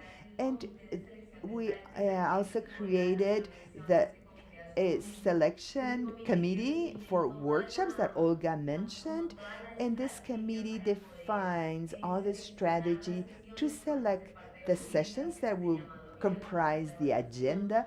So this was a big novelty in IGF. Before that, this is not how we defined or organized the sessions, and this was part of bylaws from 2021 on, and we also defined or created a statute that the secretariat would change every 3 years. We were selected in 2021, and our period goes all the way to 2026. So there is a summon now for the next secretariat. So after the pandemic time, we started implementing these bylaws. So we elected the new secretariat, and then we started to create the workshop selection committee that was created the first time in 2024. Olga has been with us since then, and so she helped us to decide how we were going to operate. From 2024 in Chile and 2025 in Argentina, so we've had this dynamic of workshop selection in an open way. In 2025, we had an event in Córdoba, Argentina, November 5 and 6. We had like more than 220 in-person participants from 17 countries of the region, and I want to highlight the presence of the high participation of the different countries in this space. So we had 12 parallel sessions that were selected by the workshop selection committee. We had 4 plenaries, 8 fast talks, and a very rich 129 panelists, facilitators, and narrators from 14 countries discussing the different topics. We had a lot of participation from the civil society and also government, academia, technical community, private sector, from the media, and from other sectors, as I'm showing in this pie chart. And now in our 19 lakh IGF, we have not launched it. We in last year we selected the host, and we selected Argentina for 2025, and for 2026 we selected Brazil. Now we have the dates already, which will be November 4 to 6 in Fortaleza, Brazil. And we will have a 0 day. We had it's not that we didn't have it. We had some events, but we wanted that this year, that 0 day would be a day where we can meet and we can talk about specific topics, that it would be a lot of networking, a lot of intersectorial work, a lot of thematic work, so that sectors can meet and we can define priorities, and also interest groups like women, youth, legislators, so they can define the key issues that they're working on, so that in November 5 and 6 we can get together and we can exchange all the discussions from these different multi-sectorial or sectorial groups. So it would be a hybrid event to facilitate online participation, and also we'll have a strong in-person participation with parallel sessions, which will be selected by the workshop selection committee. And the host organizations are ABRIND, NIC HR, CGI HR. We have defined the topics. We have just published the document with all the details, but this is just like a pitch. It was complex to define because there are so many interest topics, so we created like large groups classified in 3 work axis. One axis is socio-environmental, another technical axis, and another axis that is governance. So we have rights, inclusion, gender, infancy, and diversity, and it's part of our environment topic, another topic of resilience, cybersecurity, and internet infrastructure, another topic on AI governance and platforms, which is part of the governance axis, digital skills, education, and technological ownership is part of the socio-environmental axis, universal access and significant connectivity, internet governance, cooperation, and regional articulation from the governance axis, and sustainability, environment, and digital transition, which is also part of the socio-environmental axis. Our topics are very Latin American. Of course, some of these topics are also discussed globally, but they don't represent us as much as a region, like topics like the diversity or infancy, which is in the front this year, the front line, and the topic of environment and digital transition, which has always been an important topic in a regional forum since 2024. Topics like digital literacy and digital skills. So we want that this diversity of topics also reflect the diversity of our concerns, of our fears and hopes that we have in the region, and that we can also bring this to the global conversation and also to the national conversation that is taking place at the country level. And I just want to tell you that this year we renewed the workshop selection committee. We will announce who are going to be part of it. We renew a third of its composition every year. And so I just commented how we defined the topics, which was also an open call with a good participation from the whole region. And this week we opened the call to propose sessions, so you can go into our webpage and you will know the details of this summon. And we will have a webinar in more or less 10 days where we can solve questions. And this call or summon is, or this invitation is open to all the way to June 26th. You are all invited to participate. Don't hesitate to get tell us about your concerns and about your interests. And something that we always did last year, but that we want to emphasize this year more, is to the registries of reference persons. You can add the name of a reference person that could be experts in different topics, and they could be invited by those who are proposing sessions. Like, I want to be a reference person and my expertise is AI, or for example, a topic on data or rights. You can define where is the area of your expertise, and you can leave your name in that reference list, so that the persons that are organizing the sessions, they can review that list and they can use this diversity of experiences to include them in their session. And so then that is the novelty, the invitation to enroll or sign in as reference persons for specific topics. So I invite all of you all. We also have some scholarships that we will be uh, open in a couple of months.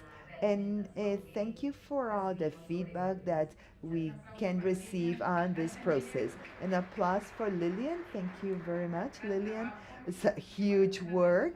So be attentive to the dates. You and we have still some like 10 minutes left of our session. For each of you, how do you see the future? We have a scenario today with a lot of comments and discussions about artificial intelligence and platform regulation. And this is mainly focused on decisions in very few number of countries. And the rest of the world, we, especially in developing economies, Global South, we're kind of seeing what is happening. How do you see the future of this national and regional IGF in this kind of polarized context of where the technology is being developed? And I will start with, who was the first? Desiree. Thank you, Olga. Yes, it's a very important question because I think people around the world are asking, what are these mechanisms? What are the institutions that are now deciding on the future? And we have new policy processes, the global dialogue on AI. We have the AI summit taking place alongside the World Summit on the Information Society this July in Geneva. And I think there are many people, wondering about capabilities of other countries than the few you're thinking of, where the power is being concentrated, how to make it more equal and how to make the processes, institutions address this problem. One of the, I think, key components of that is also the question of data governance, and you can see that a European Commission just published a tech sovereignty package looking also how to create their own ways of answering some of these questions. And the question is, what should small countries do in order to gain the capacity and yet have the equal way and access to the technology? So I think this is an ongoing discussion, how to create this institution, how to create these processes. And it has been a part of the IGF global, but also of many, many national and regional IGFs. What can the AI governance learn from the IGF governance so far, and what is the overlap of the current Internet Governance Forum participants? They're interested in this topic. I think it's very clear that it's taking a lot of everyone's space, and there's a lot of useful technology out there at the same time.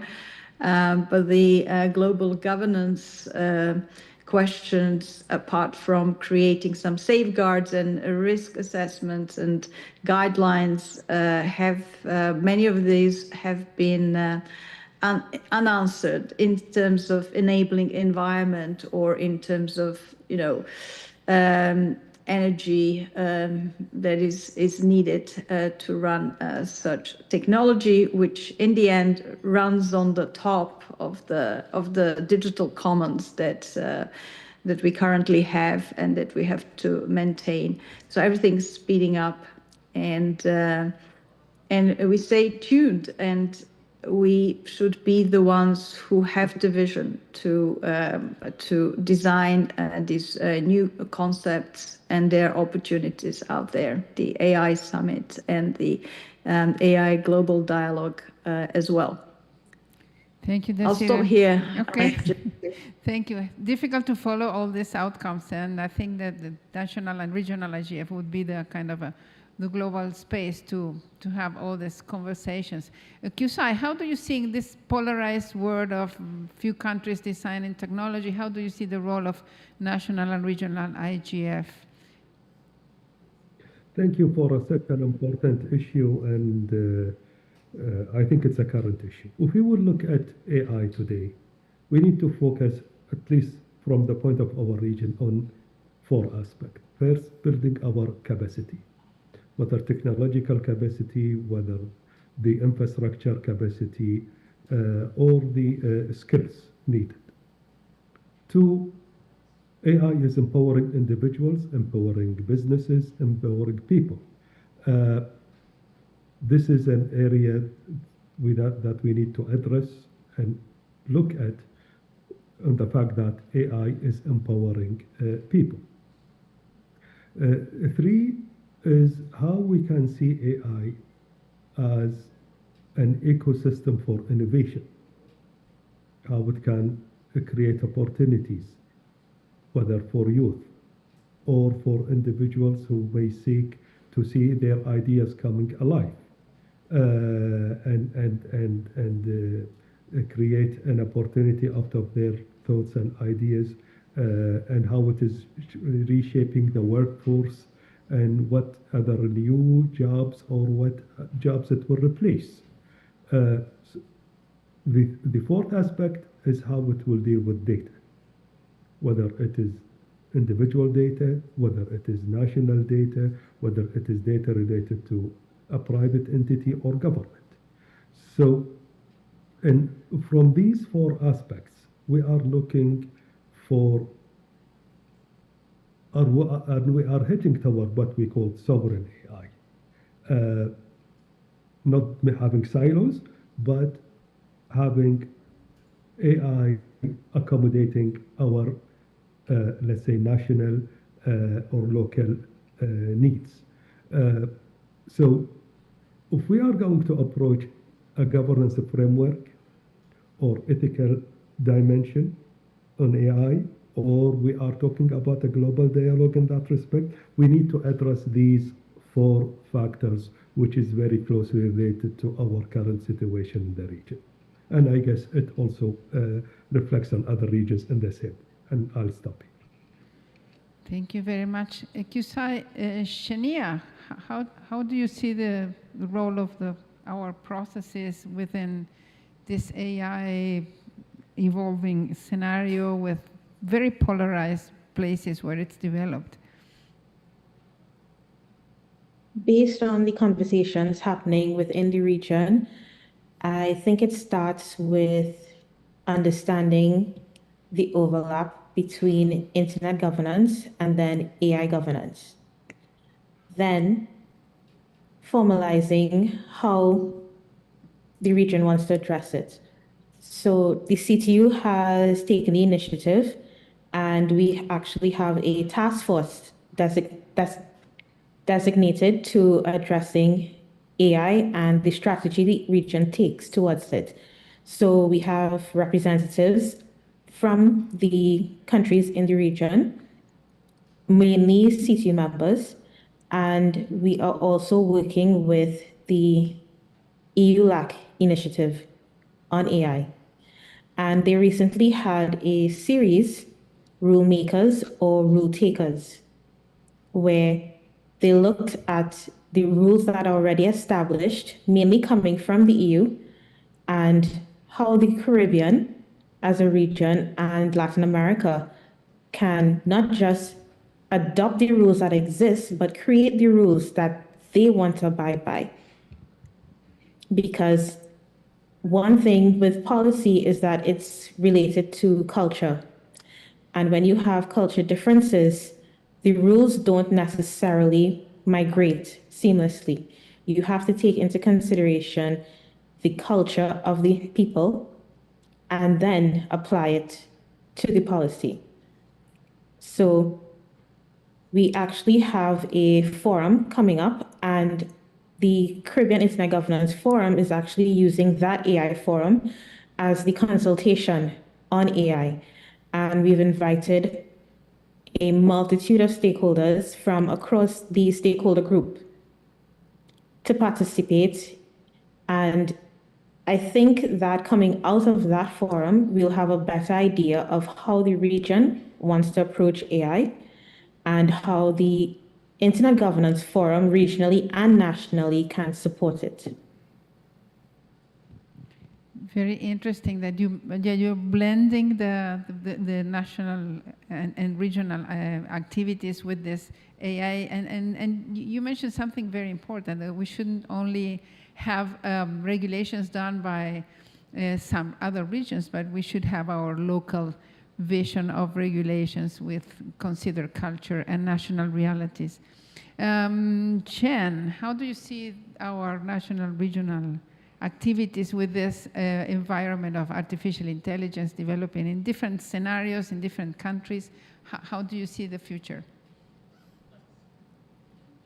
Thanks, Olga. I was nodding away furiously when Shania was speaking because I guess for Asia Pacific, again, coming back to diversity, there are some nations, some member states in this region that have very capable and developed technologies that they are definitely doing, and there are others that are definitely trying to play this catch-up role and wondering how they, can be part of the benefits rather being left behind, governance by a few that I see in Desiree's intervention in chats rather than governance by all.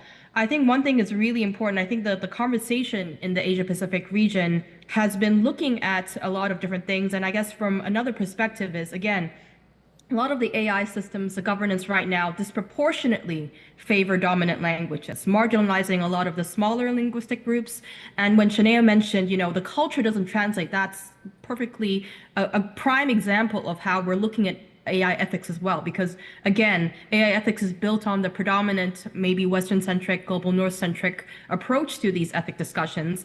And an aspect for consideration could be the non-Western or global South moral philosophies, like Ubuntu, like Shintoism, like Confucianism, other things that actually, a change of perspective is actually needed as well.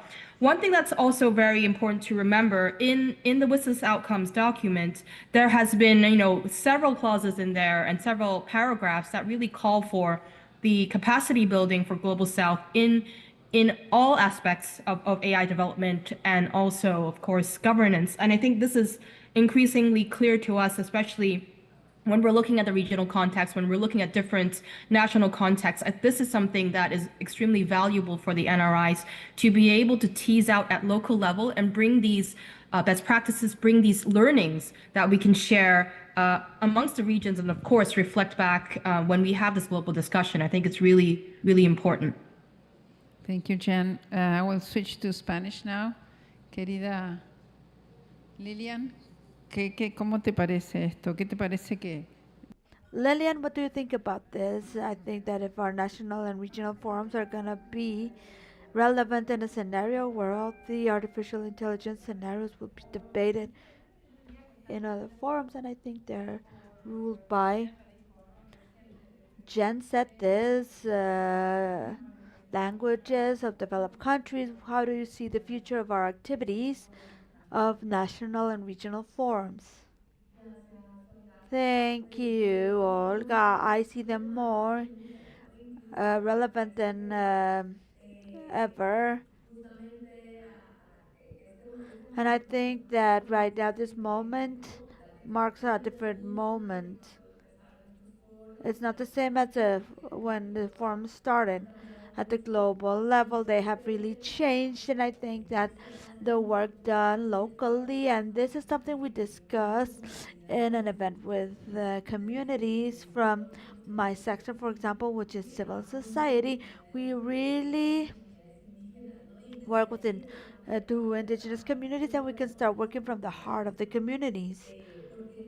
And many decisions are made globally, and I think that international discussions are also important because it's work of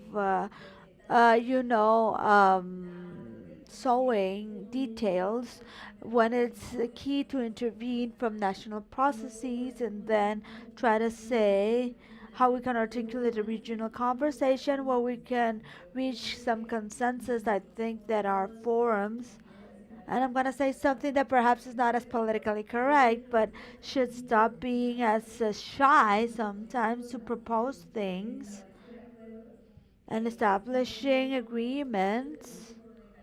This, although this is not a forum for decision making, it's a forum with a lot of knowledge and a lot of expertise, a dialoguing where we can have powerful recommendations. So I think that it goes through understanding this power we have in national forums and regional forums, knowing that dialogue happens there, dialogue that is very important and need to be heard in the places where decisions are made.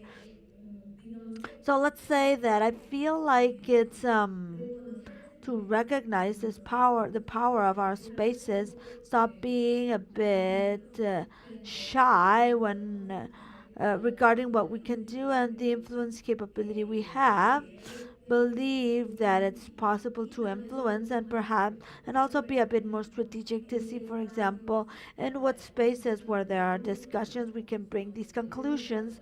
We should bring these recommendations that are coming up from our spaces and regions. And I hope that in the case of IGF that we find it's just going to be it's precisely going to be a forum in November before the global forum, but where many national forums will have occurred and where we can converge with all these very powerful conversations that are done locally. And I hope that we can have an agreement, a document, or something that will define us as a region and we can use for influence at the global and local levels as well.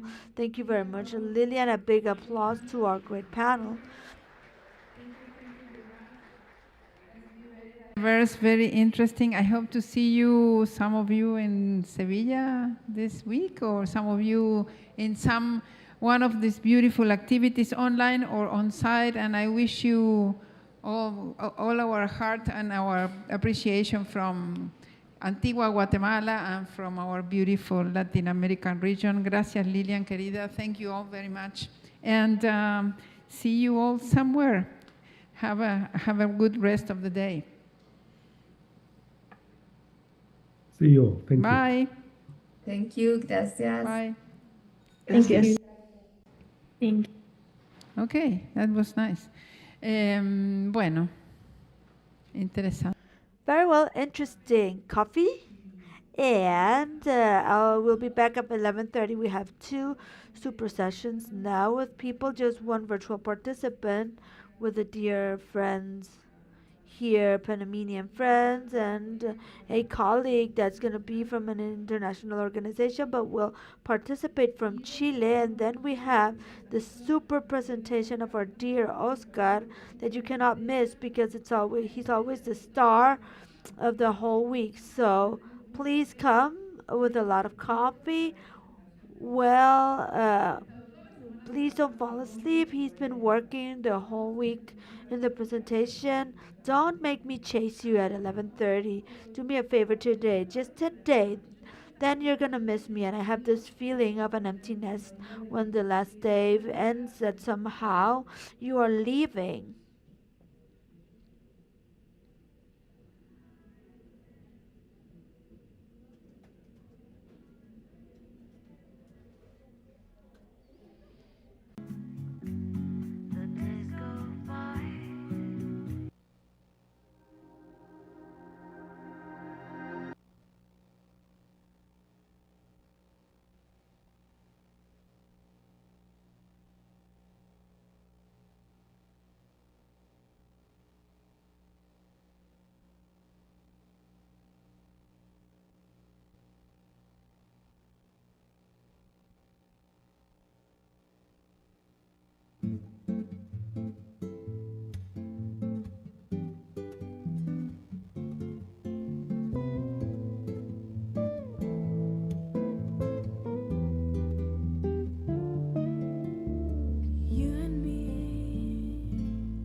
You don't need a lonely night.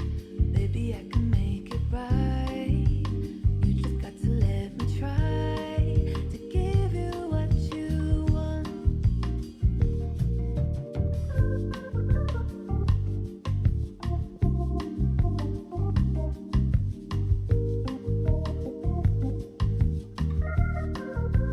You've been scared of love and what it did to you.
Nos vamos sentando. Can we take our seats, please? Ese espíritu de final de viaje de egresados, ¿no? This spirit of the end of the day, end of the trip. And I have that empty nest feeling with all the schools, so you're all in the mood that this is the last day. We have two very interesting panels. We presented this topic for the first time last year, and it had a great repercussion and acceptance. What happens with infancy in the digital world? What is the well-being of children in the digital world? And then we have our dear Oscar Mesano, who always surprises us with his presentations, with his lectures. And then we'll have lunch and then we'll say goodbye. I have two friends for this panel. We have Katiuska Hall Hurtado, who is a vice president of Legal Ethical Hacking Consultants. I want to thank Katiuska because she's a good friend and also has supported the school with funding to have the team we have. And it was going to be facilitated by my dear friend Jocelyn Vos Castro, who is the president of Apandetec. Jocelyn was in the school in 2012, and I was thinking Guatemala, but it was in Bogota. And she said, I have to take this to Panama. And the next year in 2013, we created one of the largest and most beautiful schools in Panama. And someone asked me, is there a city that has so much happiness and party? And I said, yes, Panama. Because in Panama, they brought an orchestra, they had a battery, and we had many instruments and we were able to sing. And I remember that we sung with the Argentinians a song for the Pope, who was Argentina at the time. So we had a great party in Panama, and it was one of the best schools we've had. And Jocelyn was the mentor to take us there. So we forged a very dear friendship. And we also have Valentina Vivajotoro. She's a regional consultant for Latin America of an organization that I found out last year in Brussels, and it's called Five Rights Foundation. And since then, we invited them last year virtually. The director was present, and this year we have Valentina, who works at the regional level. So I want to invite you to the front, to Katy and Valentina. Good morning. But before this, we have to start with an active thing, because after eating and we are sitting all day. So let's all get up. Let's all stand up. We have to dance, Olga says.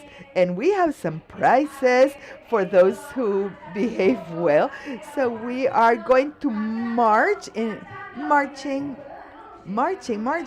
Katiuska, do you remember last night? Well, Kike was non-stop dancing last night. And you know that we have prizes. Left hand up. Now, left hand up. Let's see who wants a prize. Okay, Kati, how are you doing there? Oh. Now your right hand up. It's left hand and pause. Left hand. So there are, I don't think you have good breakfast today. I want more action. Left hand. Left, right. And okay, I'm gonna give a prize to here, very good. And I think I'm gonna hand out another prize here.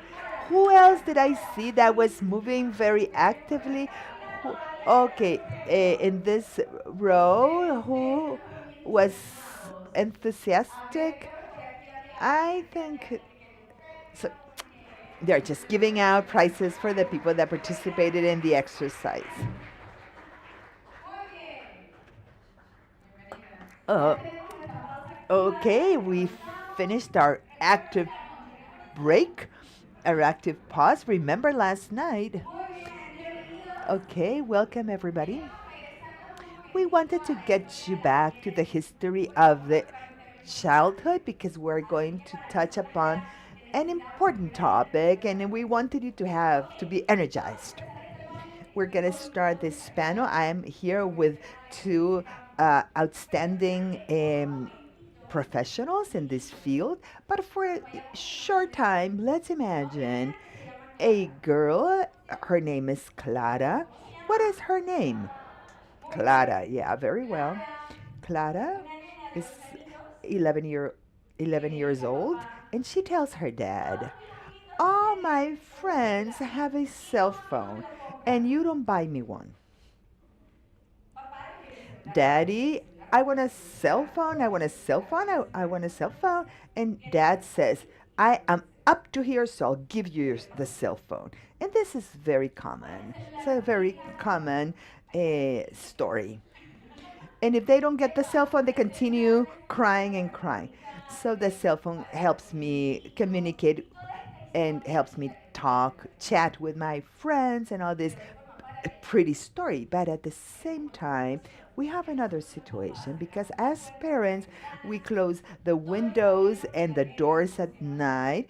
What was the name of the girl? Clarita, because Clarita is sitting there and she's calm and she's very cool because you're paying attention to her. But as Clara is connecting, something happens and she starts connecting to different devices and they start to understand.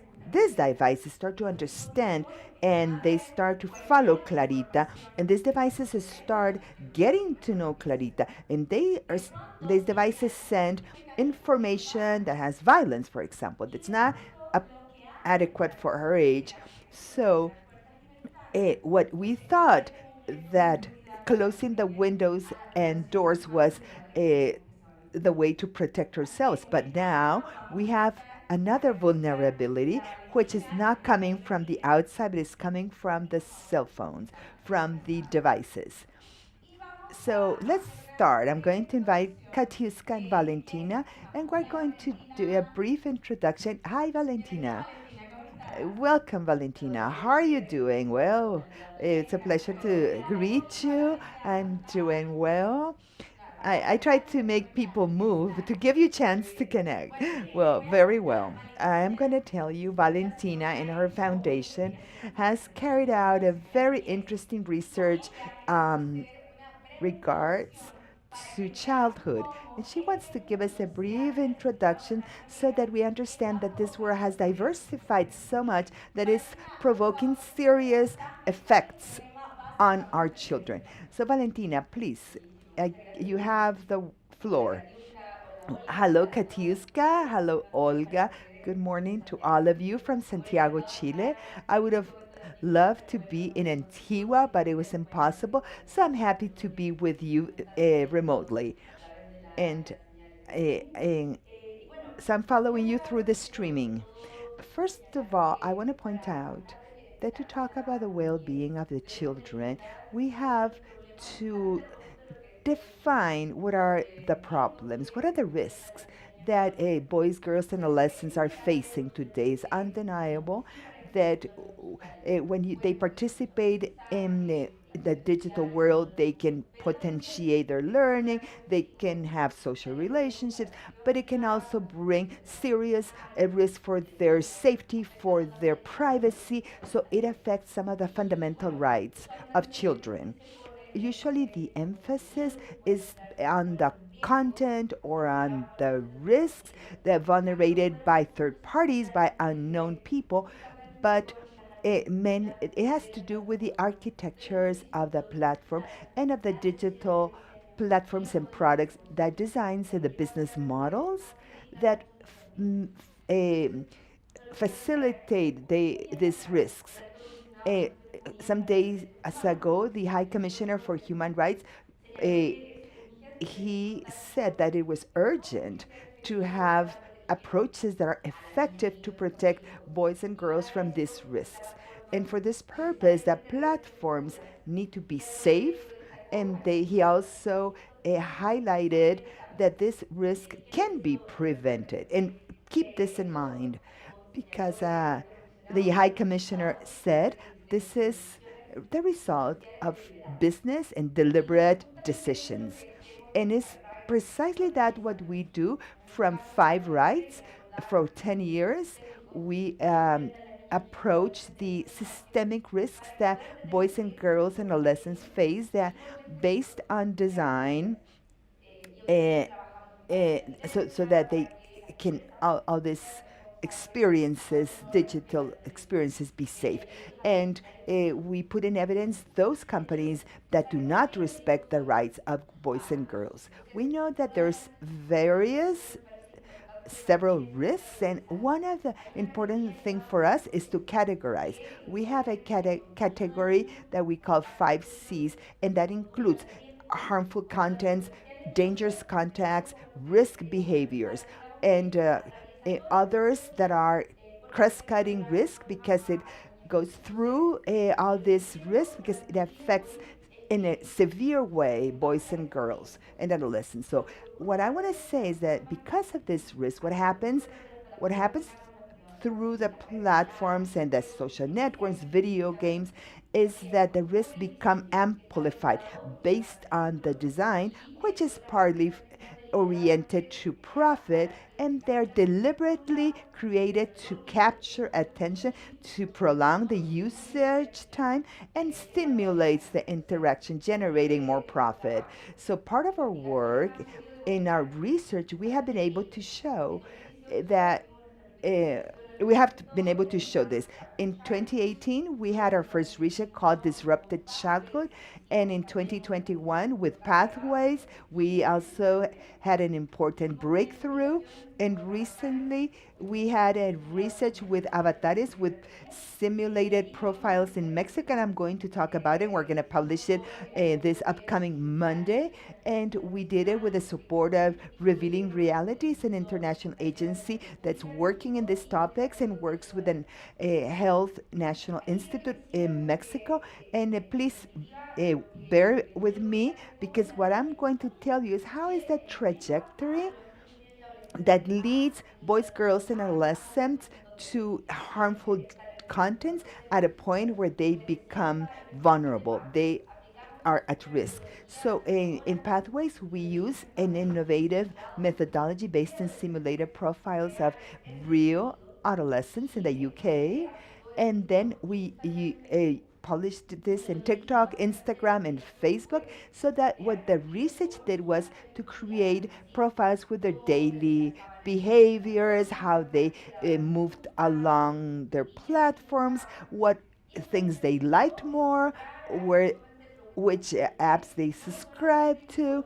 So this allowed us to find something very concerning, and regardless of the contents, and it has to do with the architecture of this service, of the recommendation systems of these platforms, and the algorithms that are designed precisely to amplify these risks. So this happened in the United Kingdom, and to understand what is happening in Latin America, we replicated this methodology in Mexico, and we are going to publish it on Monday, and it's called Avatares Mexico. We interviewed boys, girls, and adolescents in Mexico from different parts of the city or the country, and we replicated, we used accounts in TikTok, Instagram, and X, and we check what their preferences, and we observed them for 12 days to see how the platforms treated them.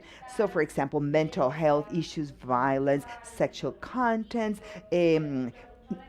feeding disorders, and other cultures that changes the hyper feminine ideals. So I want to show you a video that shows the experience of Gabriel, who's 40 years old. So I'm going to show it so you can all see it. I'm going to play it so you can all see it.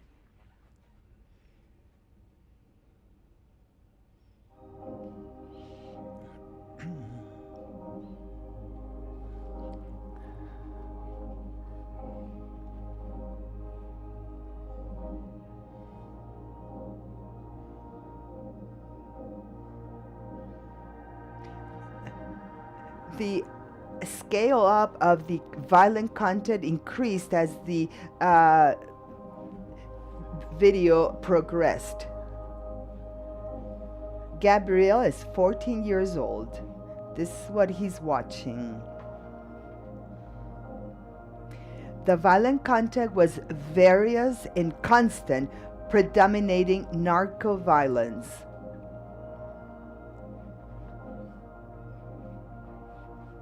Towards the end, the feed showed constant flow of graphic violence,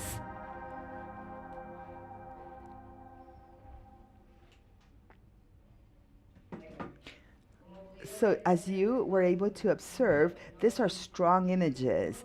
And what we could observe is that precisely the social networks that we analyze, even though they prioritize that they prioritize the security of adolescents, there's a clear breach between what their policies say and the real experiences in this environment.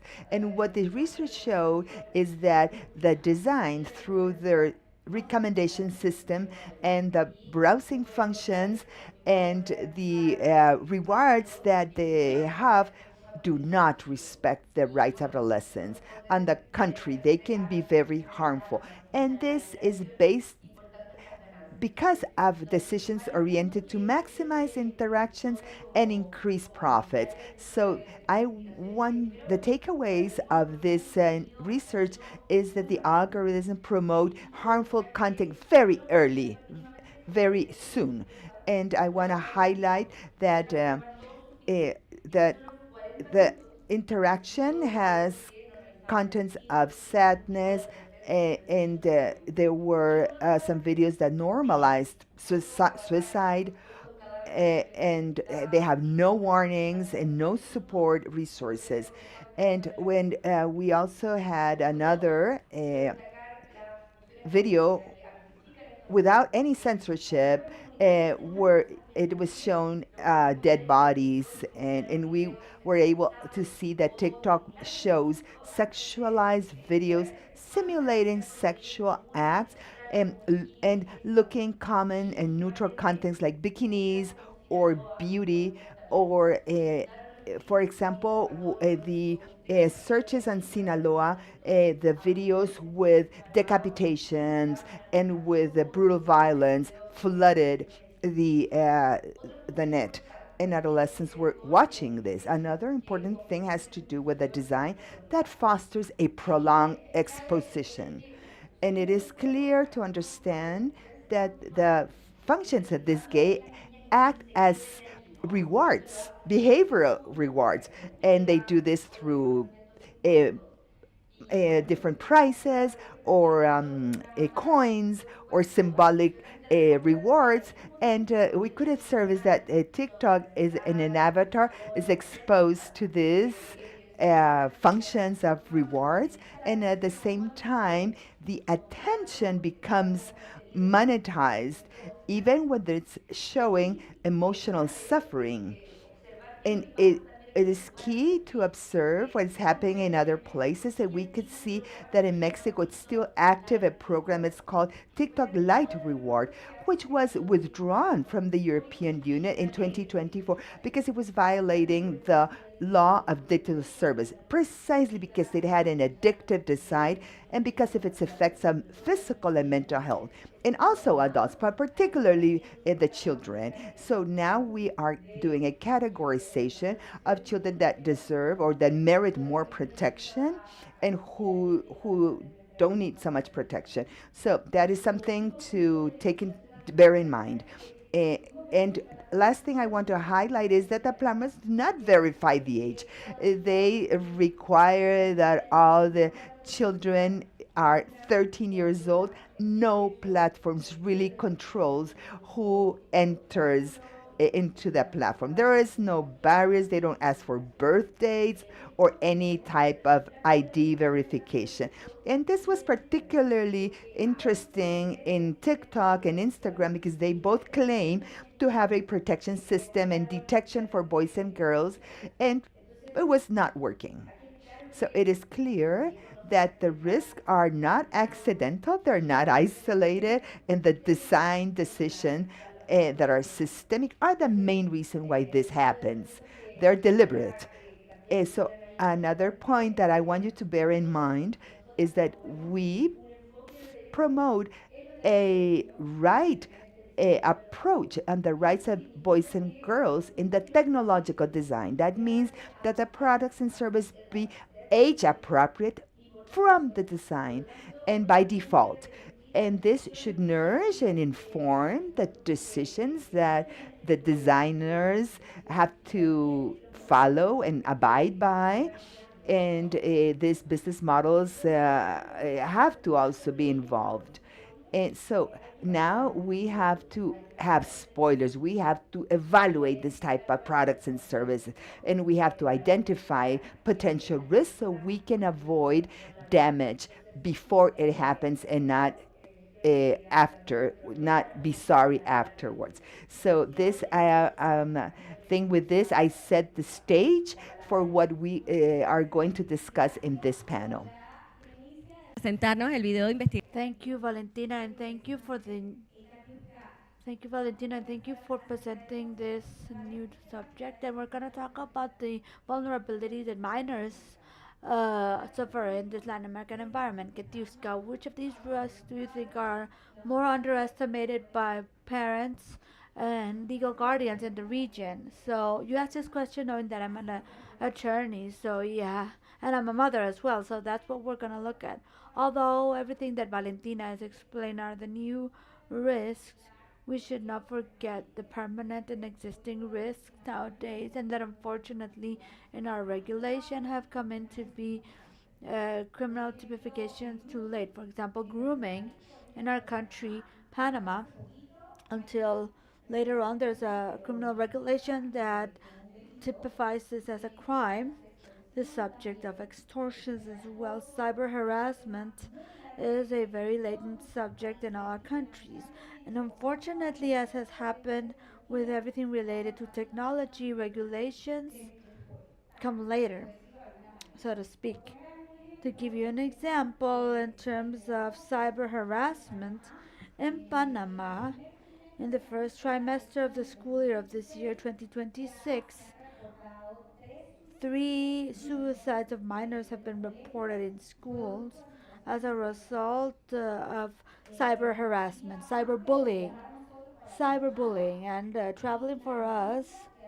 We saw the news that they've captured a person in our school because of grooming, where they captured through accounts of game online gaming accounts, bullies sharing CSAM, and this before in our country did not happen because we did not have criminal things.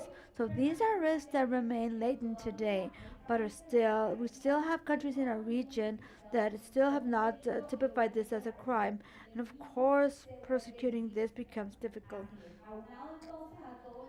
Together with everything explained by Valentina, that would be non-binding risks related to criminal things, but architecture of the platform where they play with the information of our minors, with their emotions, with the whole content that gets through these platforms. It molds the minors when they're still in a development stage where they can not give freedom and willingness openly. And as Valentina was saying, where accounts are created in games, apps, and video games where we don't verify effectively the true age of the minor adolescent that is opening the account, or the consent and control of the parents. Then these are things that are supposedly are established in security, private policy, and privacy uh, regulations, and is not verified in our countries because we are in the situation of risk elements of things like grooming, cyberbullying, and extortion are not stipulated as criminal uh, the typifications, and there's no real auditing because of this when we go to the design of this platform architectures, and Well, we go into new risks like those that have been stated at the beginning of this conversation, like today's problem, latent problem of risk. And answering to answer your second question, parents are once again defenseless, so to speak, because we don't have a knowledge when faced with the new knowledges. Parents are used to, I know what grooming is, I know what is extortion. I've read a lot about cyberbullying. Even in schools, we belong to one same civil organization in Panama that looks at these subjects in school, and we do training, and we see that parents know what is grooming.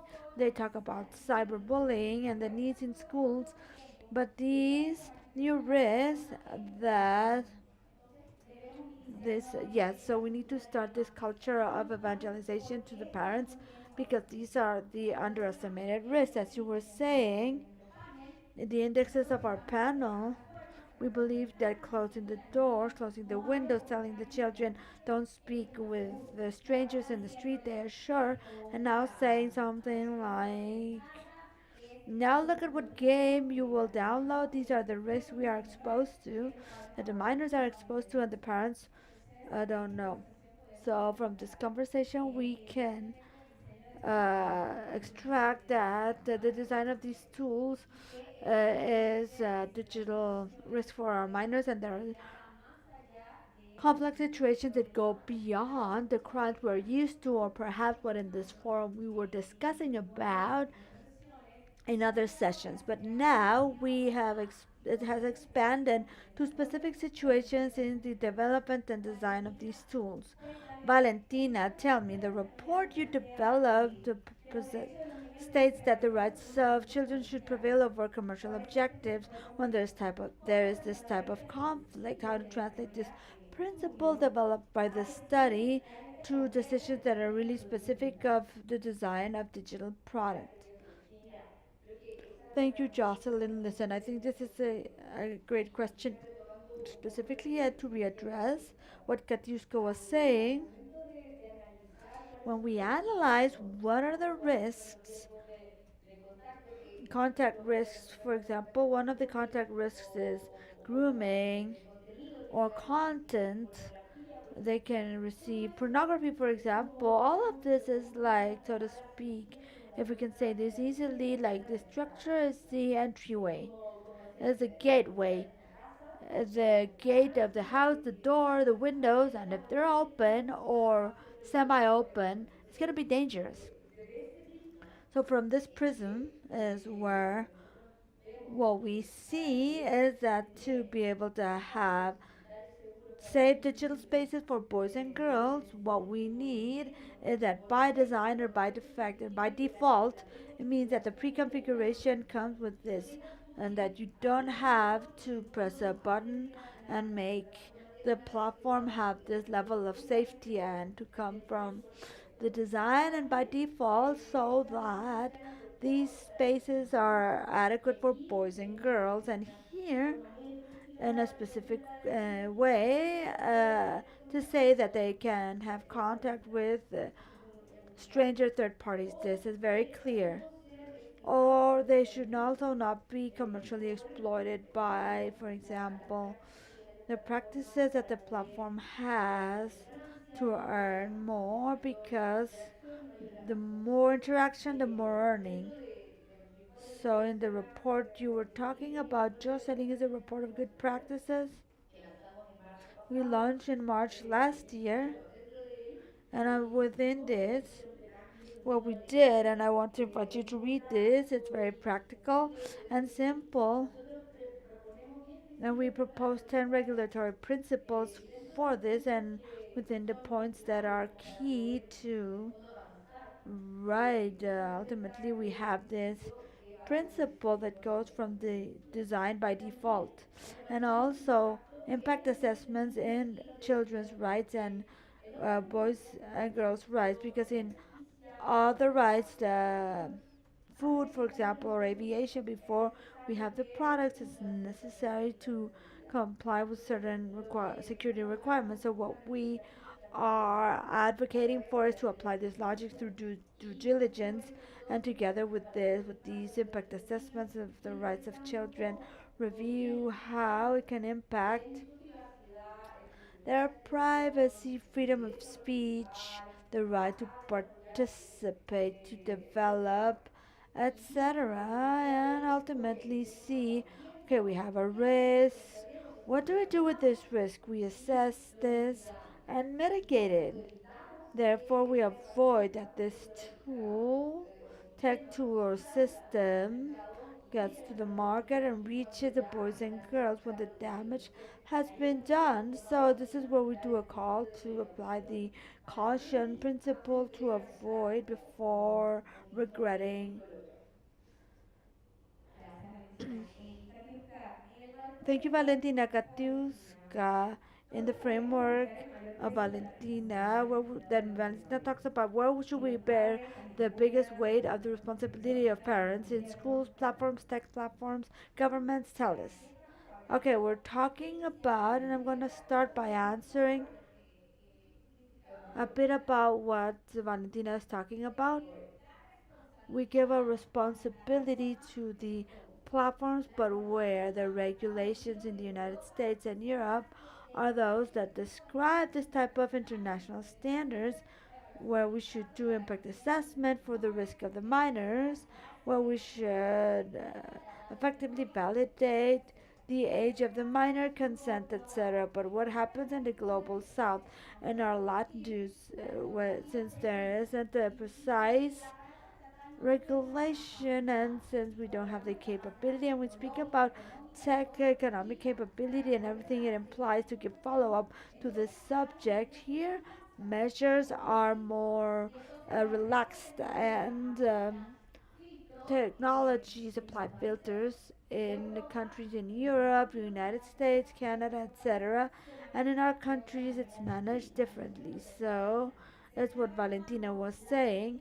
We're assessing the security and risk in minors in two measures, one for European countries and for the United States, and another one for Latin America, where unfortunately our states are not in the position to demand this somehow, because that's how I need to say this. I come from the industry, I know this, and even give follow up on or audit these require technical requirements that are required from the platforms, but we need to look at something else. And when we talk about startups, and I'm not defending the industry, but looking at the other side of the coin, do true validation of an image of a minor through IA to verify if they can validate age, and even the links and agreements that should exist with government entities so that we can validate through a DNI or an ID, sorry, the age, parental control of the parents.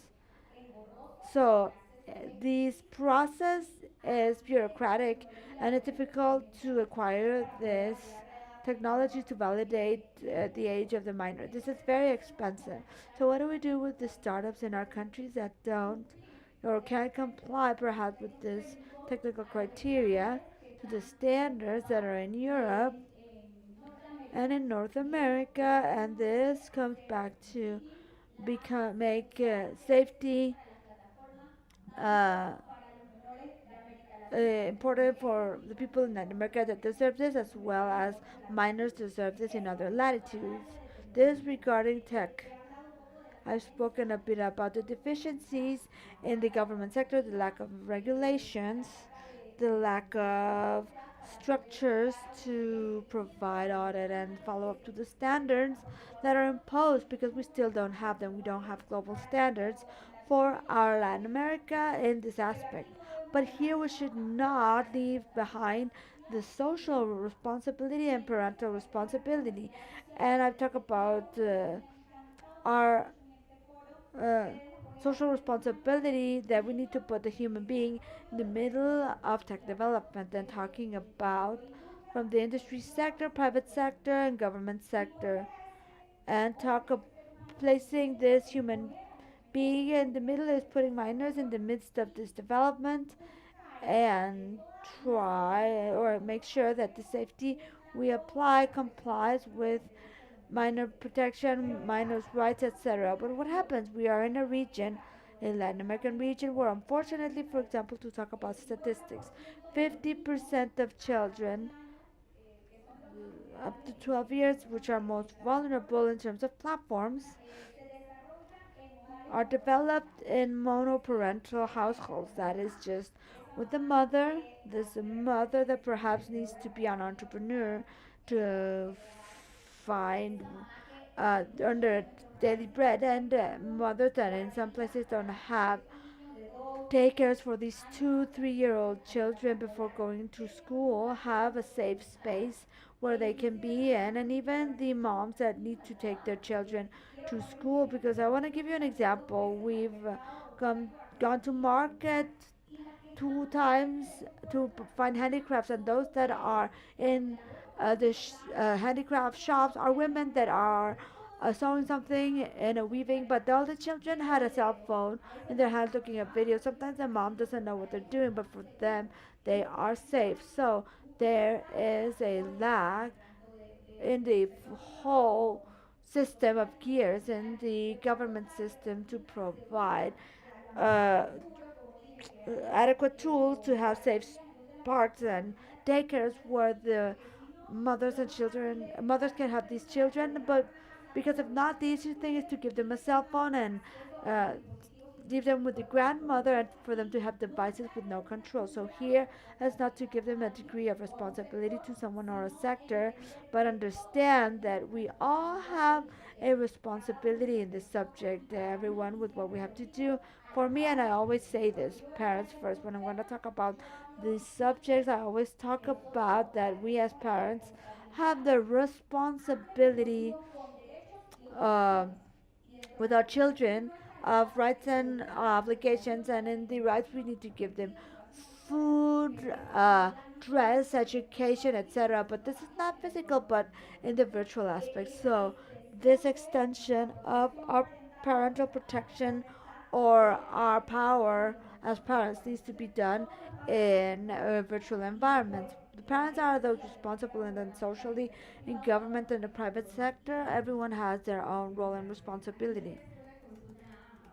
Here I'm going to ask a question to both.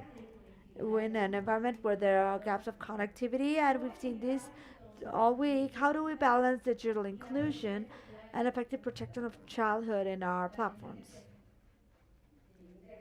Thank you very much. For on the one hand, I think that the digital gap in our region is undeniable, and on the one hand, we need to reinforce this with policies so that boys and girls can access these spaces and can be developed. As I said in the beginning, these are spaces where they can learn, make new friends. But on the other hand, regarding these problems that we have and that are very risky, I want to highlight that within the obligations that exist between all uh, involved parties, as Katiuska was saying, there's an asymmetry of power between those that have the capabilities of changing the regulations, that will be the states, and those that have the capability of changing how these platforms work or these services that are companies. And of course, and the fathers, mothers, educators understand how this works. But precisely here is where the awareness we're doing in our work is to say it's true.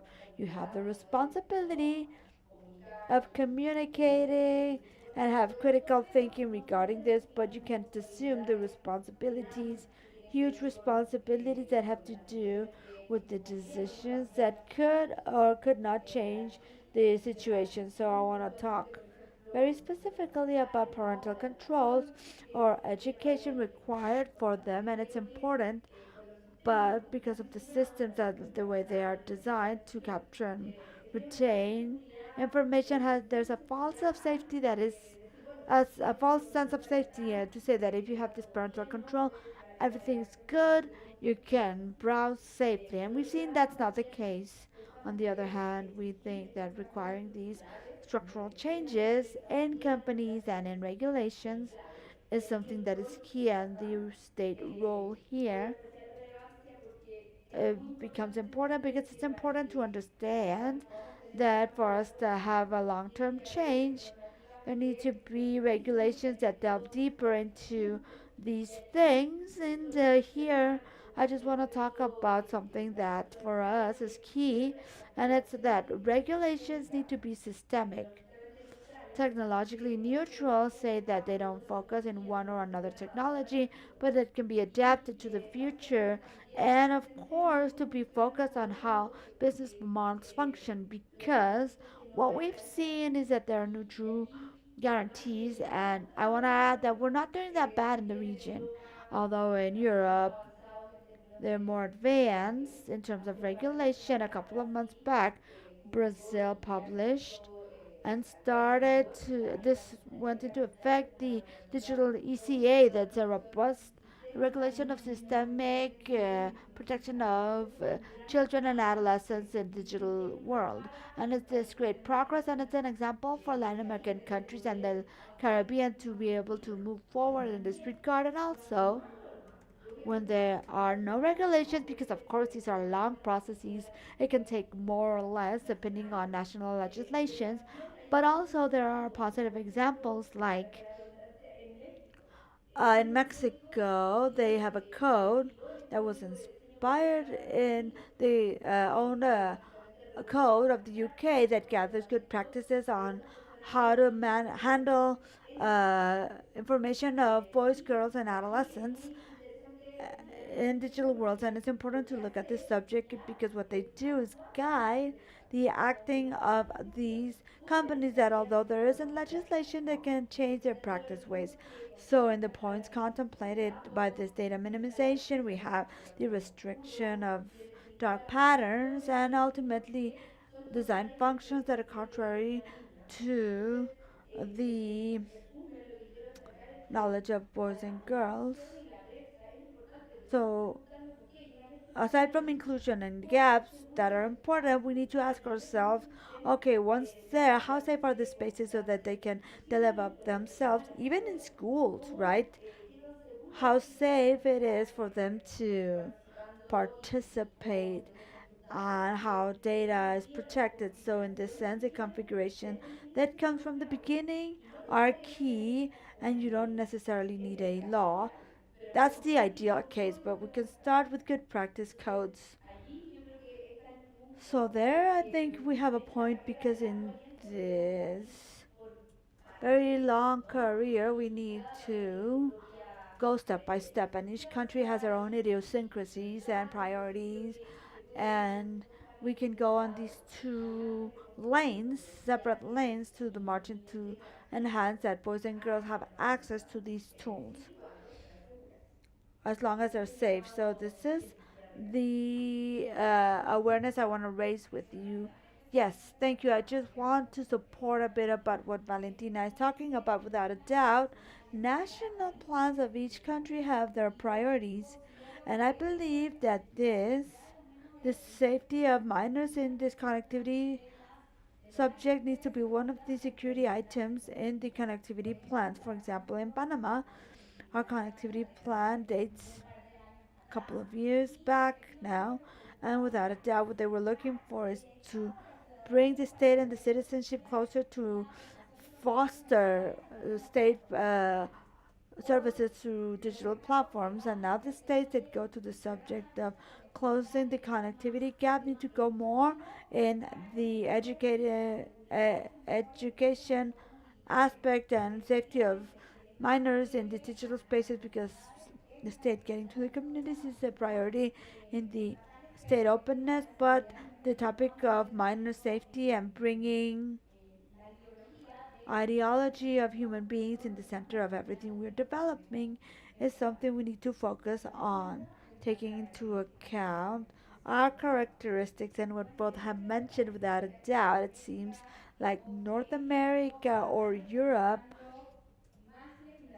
are decanting new legislations and protocols. What elements do you think are more feasible to implement in Latin America or need an adaptation to our reality? and we are simply working as a region depending on our own specific characteristics like Latin America. If I may start, I do think we need to work as a region. The results of all international studies speak about many similarities in social aspects and the needs we have as countries, and sometimes working as islands make positive results come here faster. As Valentina was saying, there is a regulation here from Brazil that already establishes technical standards regarding demands to the architectures of these tech development models. So let's not just go from our countries to try to invent new things. And I say this because last month I participated in the meeting in the National Lawmaker Assembly, and they were talking about cyberbullying. And they said, why do we want to reinvent the wheel when there is experience on other countries about these subjects? Let's adopt these practices from the experience of other countries, and especially in Latin America, where our regions are very similar and the needs are very similar. So I think that we need to start work on this measure. As a bloc, as a region, to establish at least minimum behavior standards for the companies that develop technology topics and looking for the safety of minors. And without a doubt, that Katiuska says it's important to look at our neighboring countries and how they are moving forward. It's also to look at how the inter-American system works, international system works. And here I want to stop specifically with the Convention of the Boys and Girls and the General Observation 25 of the Committee of Children's Rights. Why? Because this was an element that was crucial in how we can understand the application of children's rights in the digital environment. It was published in 2021, and the important things like the states, parents, and everyone to address these varied risks they find in the digital environment. So, as Information 5 Rights was in the team that led the drafting of the general observation of the Committee of Rights of Children of the UN. And I think that this is a key aspect to review when you have questions. This is something that we need to recall. Now, to respond to the most specific question specifically, I think that one of the most important things is to be able to generate regional consensus and to be able to adopt legislations that go from one same base. So I connect this with what I was saying before, that ideally this needs to be aligned with these principles without going too far. Brazil, the legislation of the digital ECA was based on what the General Observation number 25 states. So the call is to look at what they've done, what are the developments that, of course, I know this is not a new subject, but we've worked a lot on this to discuss it. We don't need to reinvent the wheel in these subjects. Second, I think that urgently we need to demand these impact assessments, whether in the rights of children, ideally, but if it's not established specifically in a regulation, we need to do this regarding human rights or regarding impact assessments and privacy and data protection. So, in the end, the main objective would be to deploy these products and services in a safe manner so that we avoid that they damage boys and girls, and we resolve issues in terms of risk before they go to market. And this leads me to the second item that has to do with regulating these design practices that share manipulative patterns and that, by the way, affect mental health and development of boys and girls. With the games I was talking about before, with these reward systems, also limit the systems that are damaging, because there are some that without a doubt cannot function because of the damage they can cause to boys and girls. And here another important thing in connection to with what Katiuska was saying on the implementation of age verification systems is a subject that today is completely like hotspot. Everyone is talking about this right now because there isn't an easy way out, like restricting access to a platform. It doesn't necessarily solve the issue. This is a part of being able to set this as an age limit. But the next question you need to ask yourself is how how these verification systems should function. So one of the things that are essential to consider is first of all to be proportional to the risk. It's not the same to establish a limit and like a verification, age verification for a site that is risky versus one that is not. One, it needs to be proportional to the risk. And secondly, and most important, is to be respectful of privacy. So here, it is key that what is rectified is just age, not the name, not the location, and not other data that can eventually put at risk not just boys and girls, but also adults, because without a doubt, if we apply these verification mechanisms, it would apply for everyone, not just for boys and girls that want to go into a site. And also point out that it's super important that once we have parameters, codes, or ideally legislation, we have mechanisms that are truly effective to audit and sanction, not with fines that are simply easy to pay by a company, but are capable of being able to modify behaviors. And here I connect with what I was telling you in the beginning about this program system of TikTok called Live Rewards that was removed from the territory of the European Union because it's addictive. But it is still active in Mexico and probably throughout Latin America. So that is the invitation. I think that is the essential part. And I go back to the most important step is that we have to include this security and privacy standards by design and by default, focusing on preventing instead of just react. I think that is the key messages uh, so that the structure can be better controlled and we can face those risks that I mentioned at the beginning, these six risks. And to close our panel, I'm going to ask a question that is putting the user at the center. What is the real intervention of our children and adolescents in their own defense of their digital rights? Have they been included or just talking in behalf of them? In our countries, unfortunately, the practice the data show that we're not including, and I'm talking about Panama and Central America, some projects that we have been following. We are, as adults, talking in behalf of the minors, and we're not listening to them.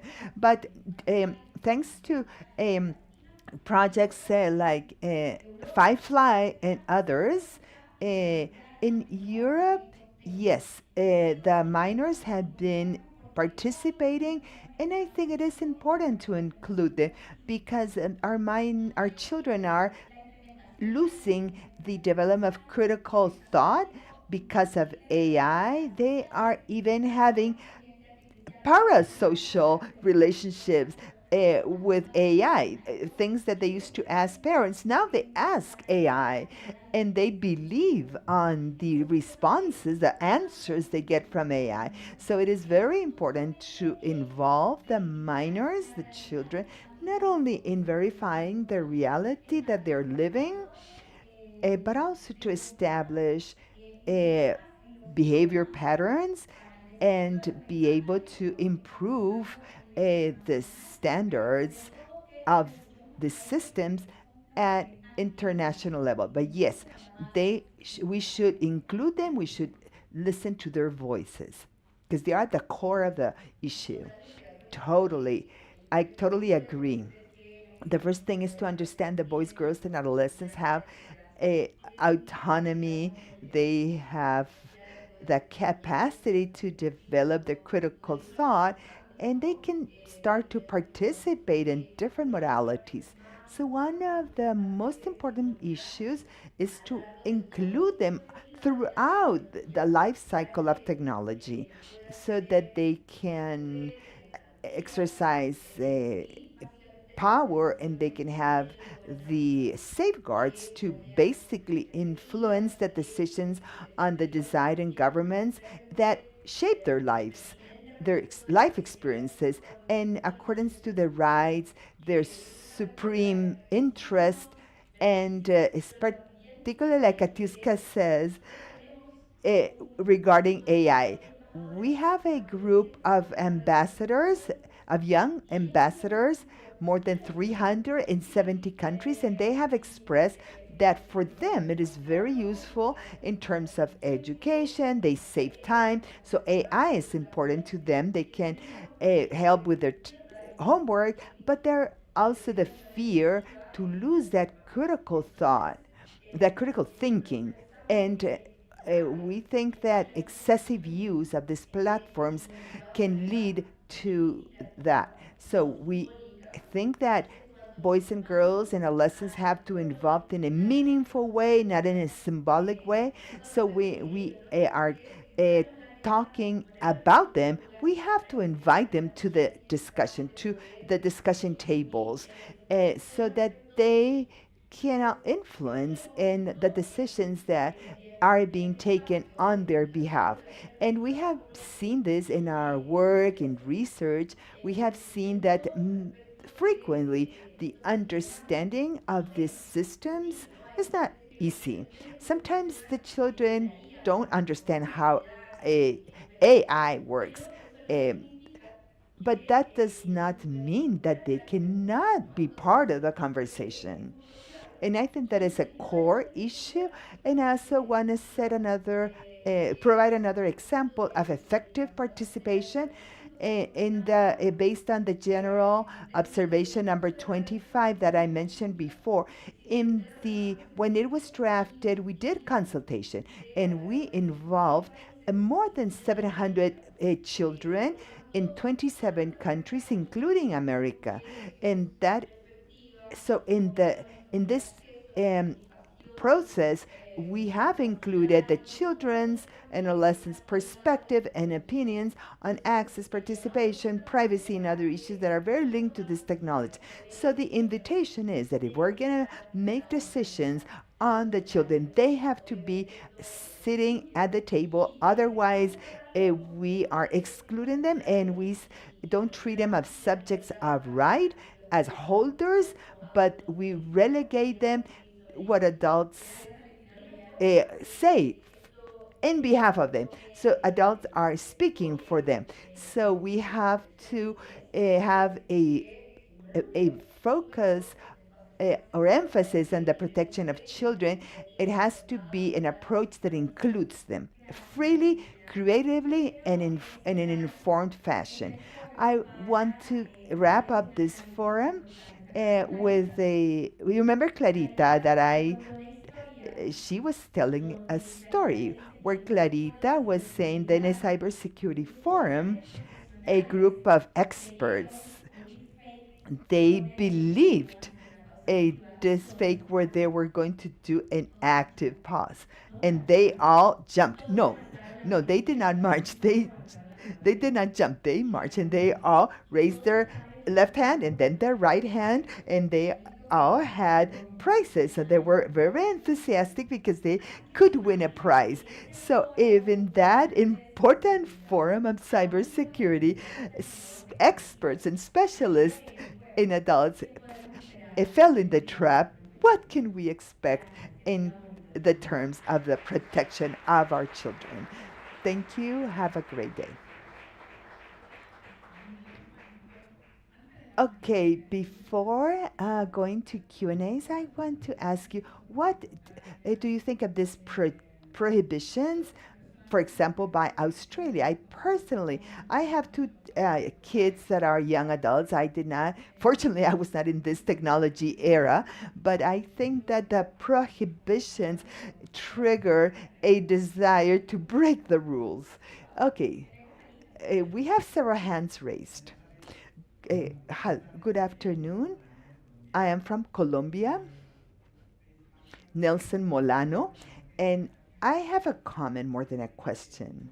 What Katiuska said, that sometimes the mistake is to exclude the population that would benefit or the population at risk. In Colombia, there is a kind of law that is the social obligatory service, and children in middle school have to serve the community or have community projects for several hours in the communities. It's a social service. So at some point when I was working at the government, there was a program that is called I Trust You.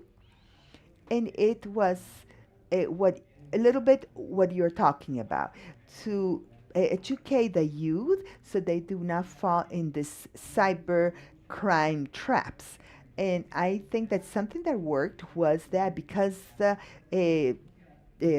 young adolescents, because the adolescents had to serve the communities, we created young leaders, and we found out that the young people listen more to their peers than to adults. And yes, the young persons listen to their peers. So we have to create peer leaders so they can be the link. And so, yes, that's excellent. We work with schools, and for example, we do it a little differently in our school. It is the parents that are involved, so we have the mother of Pedro or of Juan who's going to talk about cybersecurity, and but so sometimes they can listen to parents, but it is important that they do listen more to their peers. I'm Geraldina from Mexico. Congratulations. What a wonderful initiative as a mother and lawyer. Inspires me. But I want to ask that recently a court in LA, Los Angeles, determined the responsibility of Meta precisely because of these design structures. So I would like to know your opinion that in the absence of a standard regulation, can we as parents or as private citizens, could we exercise this type of mechanisms? And if based on a jurisdictional exercise, we could reach some agreements, and I would love to hear your opinion as Mexican and as a mother. I don't know, Valentina, maybe I can say something. There is a jurisdictional part that we might be overseeing, because when you go into the jurisdictional part and you're talking about penal hard processes, and we forget those that have to do with family, children, and adolescents. In Panama, we have a process of protection to minors, and this rule or this norm says that minors can also present a request for protection. It can be the father, the teacher, the religion teacher, or the tutor, but the norm included the minor. And when a right of a minor is violated, there is a multidisciplinary team that interviews the minor and understands the situation better, and they can take actions, not necessarily through penal sanctions. But in the jurisdictional part, a citizen who woke up this morning to go to the police, for example. That's what I mean. Nobody wants to do this. We have to create the awareness in the users that they do have these defense mechanisms to protect minors. Valentina, do you want to add something? Well, first, thank you for the question. Is very relevant. It's not only in LA, but New Mexico. More or less at the same week, there was a court verdict in the similar. So yes, going via legal procedures is an option. It might be longer, but it might be the fire to start the conversation, the trigger to start the conversation at the Congress. So, so if I one of the cases was a girl that was exposed to one of these platforms, and through the years they could see the harm on her mental health and in her life. So yes, the legal way is interesting. It's an option, and of course it has to be strategic litigation, and we have to gather similar cases to go to court and to be able to make your point, make your case. And it's better if we have more than one person so that we can say this is not an exception. So compared law also helps to strengthen this position and generate concrete changes in legislation of the countries. But we have to understand that it can be somewhat limited because it covers one person or a group of persons, and it's not as broad. That's what I would say. I am Joana Manzanales. I am from Chile. I want to congratulate the expert panel and especially to Valentina Vilayo for your clear and excellent presentation. I want to say firstly that I have a question on why there are no investigations in Chile when we have a Chilean expert.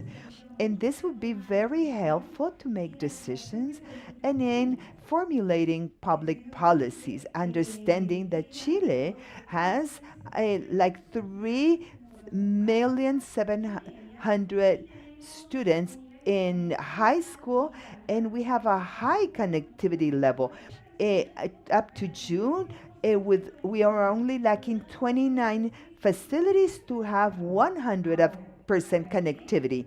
So Chile is connected. So what is the problem? Only today there is the law 21,801, which is in vigor since March. It's in force since March in 2026, and it prohibits the use of cell phones and communication devices at school.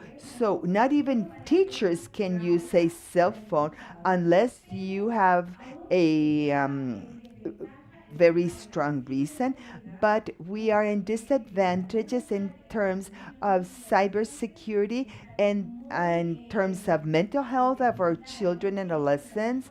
There I can see gaps. I come from the Araucanía, which is the southern part of Chile, and we have a lot of mental health issues in children and adolescents. So my question is, how can you or your institution work with the Ministry of Education of Chile to create cybersecurity policies? Remember that there are questions. Be brief. We have one more question, but very briefly, because we have one more conference. You can consult our panel virtually later, and we have a lunch coming up, and we still have to the intervention of Oscar, so we need to make time. So please be brief. Good afternoon, Alejandro Paredes from Mexico, the foreign commerce from the Mexican Council, and I'm a professor at the Autonomous University of Yucatan. And I work with migrants and with vulnerable populations. So we have observed that boys, girls, and adolescents are more exposed to digital risk as grooming or criminal criminal victims. So do you think that in Latin America we are actually moving towards public policies that are differentiated to protect these populations in mobility, or not? Are we doing it or not? And one more question, Florence.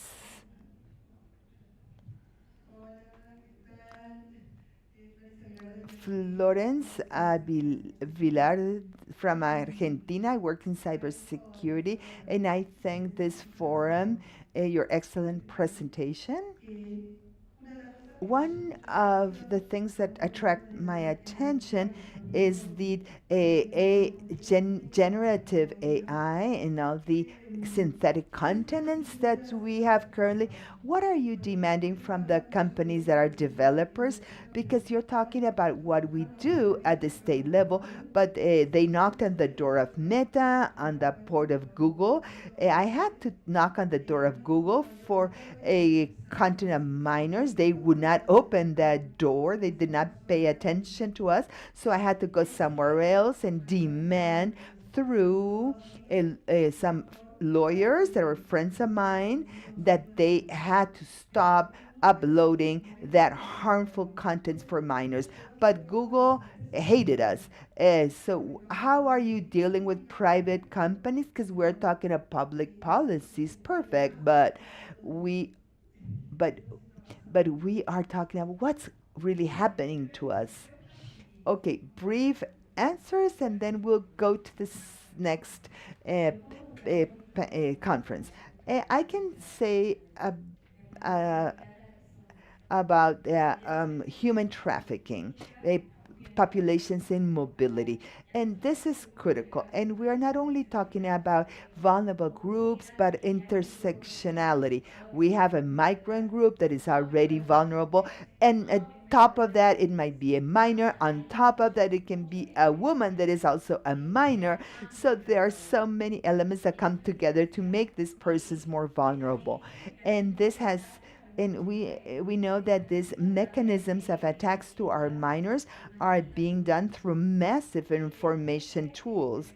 And if we have a group that is a migrant group, they are already vulnerable and they are illegal in a country where they don't have documents, migration documents. So they are fearful to come to the authorities, so they can be doubly re-victimized. So to understand that concept and seeking mechanisms to develop new policies, well, it's still the tip of the iceberg. We're not deep diving and the essential elements where we have such specific situation and that evidently the human rights are being violated in our minors, in those minors. Talking a bit about the industry of the technology and linked to what has been mentioned of the results of this investigation that the NGO that is represented by Valentina, we are developing all the security topic through the standards that the app has to have in their development from the standpoint that they're from the design with privacy, and by default, any apps that are being developed, the children's security has to be on top. From the beginning, it cannot be open to the public. From the moment in which you download the app, from that point, there has to be security in the design that protects minors, and we have to verify the age of these minors from the moment they open the app. So here we have to see the two sides of the coin, because in the industry, the huge companies can comply with this topic, let's say Meta and others, but in our countries, there's our startups that are developing some apps that can be targeting or that can be used by minors. We have to demand that they check the age of the user, and they have to verify, or they have to include approval by parents through the IDs. But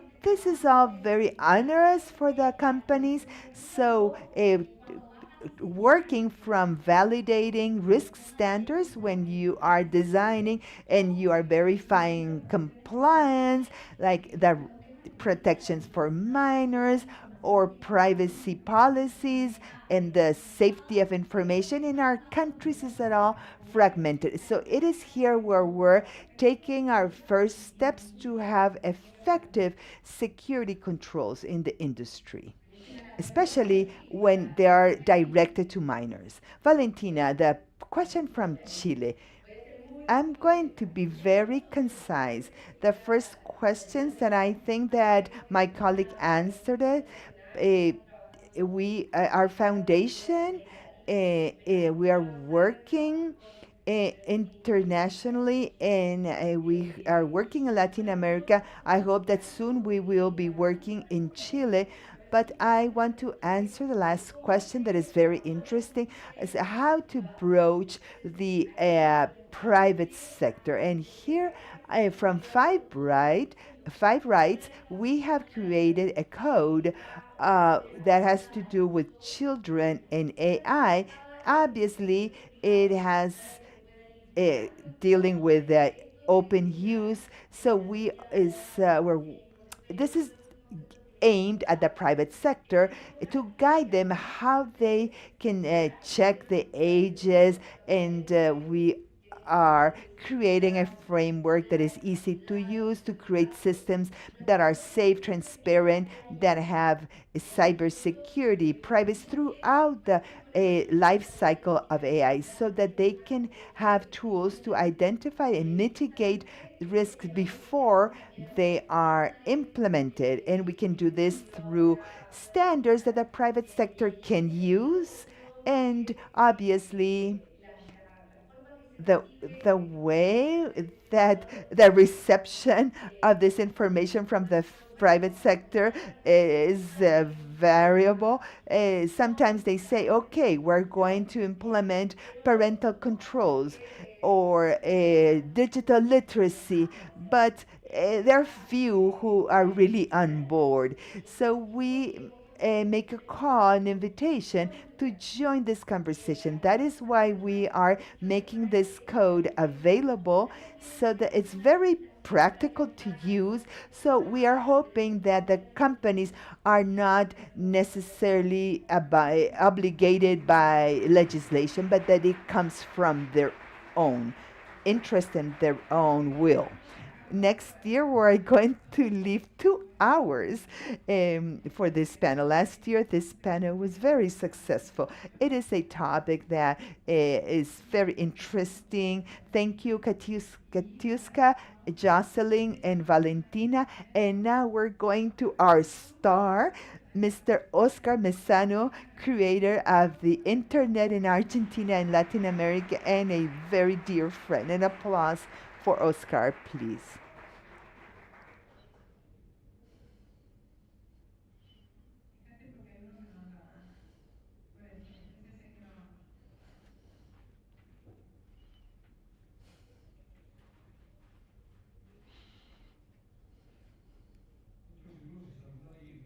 I don't know if to say hello or leave after everything that Olga said about me.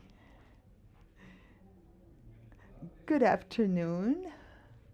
Thank you for being here. Can you please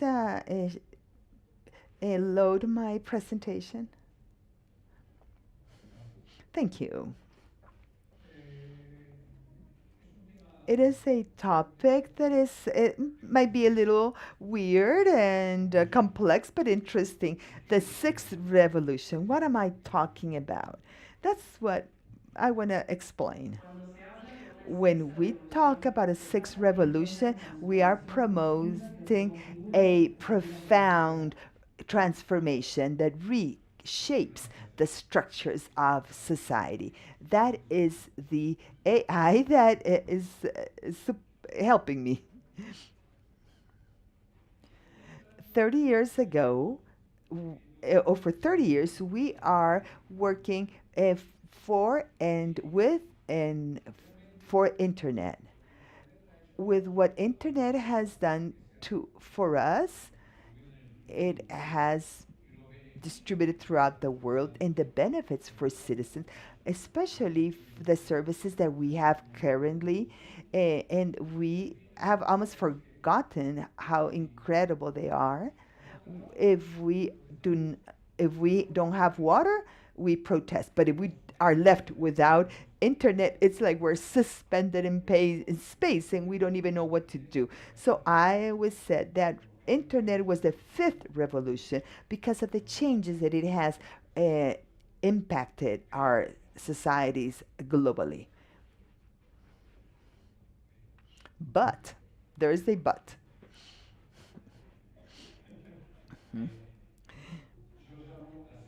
But I call the sixth revolution what is coming next, which is even greater than internet. Everything that we have learned is nothing compared with what is coming up.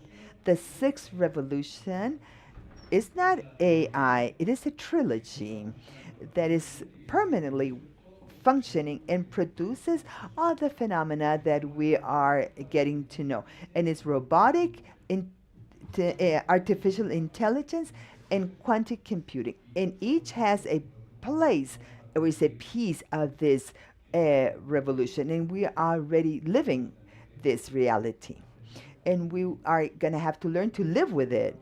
The first one is the robotics, because that is a little older in what is happening now. And that robotics, I I drafted a little story about robotics. And from 1970, because if I can see what is written, I can continue. 1990, robots were incorporating more advanced sensors. In 2000, Asimo from Honda came from the Netherlands. It's a humanoid capable of walking, running, and recognizing people. 2010, artificial intelligence progress allowed for robots that are more autonomous. In 2020, we had the massive integration of robotics and AI. And in 2024, we had humanoid robots. But when we talk about humanoids, it's not with human experience. It's humanoid because they had human being sizes, but not human presence. In 2025, androids promoted by AI started to appear publicly. In 2028, sorry, 28 companies, no, 2026, companies like IX Technology Neo promote the launch of household robots designed to help in household chores through models of buying and subscription. And a month ago, actually, it's very interesting because also it's a challenge because the company, it's not a tech challenge, it's a commercial challenge. The company is going to rent a robot so housekeepers can rent a robot when I need a robot that comes 3 times a week. But aside from the price difference that they say the robot is going to have, which is $400, it's infinitely less than what we're talking about in the US, less than what women pay in the US to have help at their homes. So this is just starting. Apparently, they already have 10 orders of robots, 10,000 orders of robots. It's not clear if it's they're going to be able to fulfill this because they're still having difficulties with discussing of having a conversation between difficulties between the robot and the housekeeper of being able to talk or communicate. But think about that soon you'll be able to have a robot to help you at home. This is a robot that was presented last year in the Las Vegas Expo. There was a female model and a male model. Actually, in the video I've seen about this, it's incredible. A female that it was perfect. Their movements were specific. We didn't have an issue.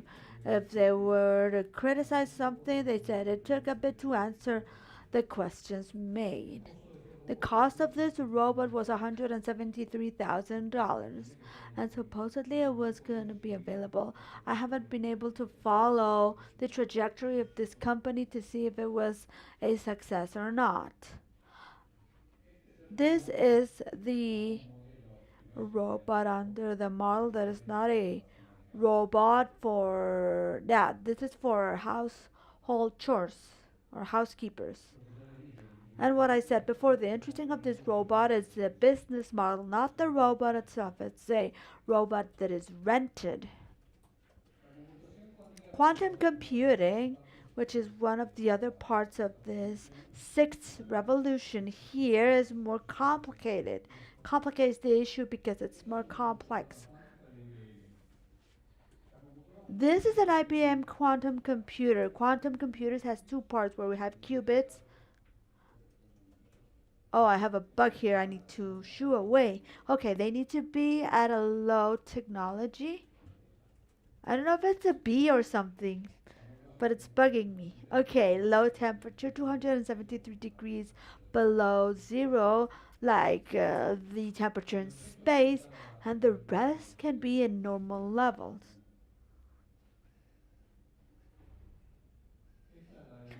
This is Microsoft, the Microsoft's computer. That is more or less, it has this more or less the same conditions.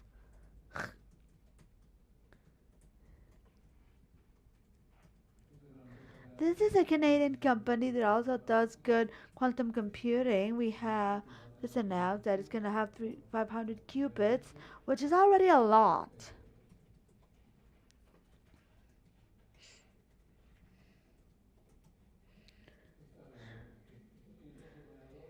This has two PCs, and it's 10 million more times faster than the Google Quantum PC. But well, this is a fight between companies. I sometimes think that companies know things, and I'm sorry, but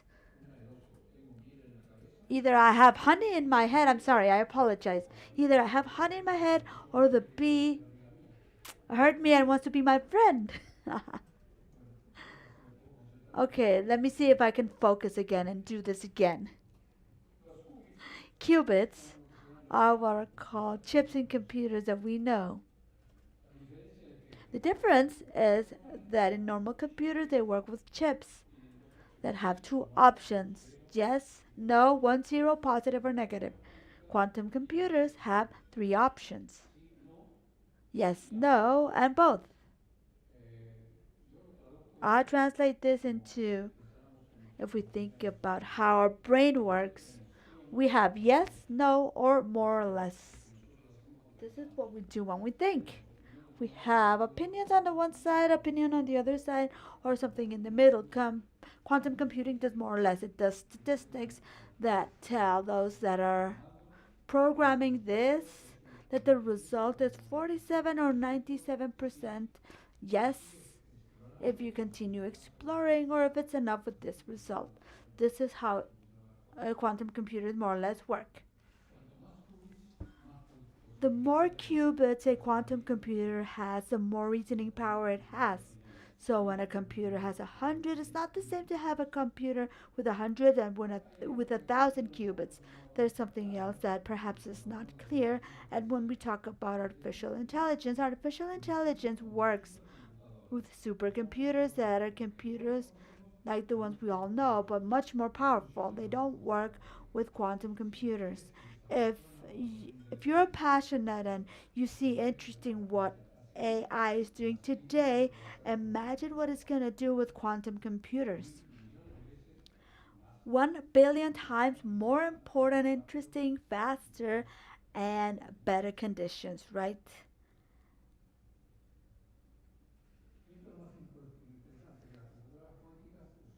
And this is the most interesting thing, that quantum computers work with the strangest rules of the universe. This is a bit boring, but I think we all need to start looking at what we're talking about, whether we understand it or not, because this surpasses the amount of people that know what is quantics. Quantum engineering is a career that is complex, and it also I have a position that Olga said, the more we know about quantum computing, the less we understand.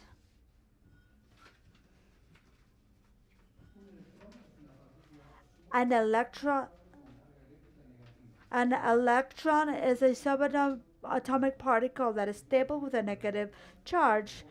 Uh, Columbios that orbit the nucleus of the atom with an elemental particle, and this elemental particle doesn't have smaller parts that belong to the part of the reptons, and with a mass that is extremely small. But this is the way our future is going to work. This is why I make you see these. At least when someone talks about an electron, they're going to have a better idea of what it's about.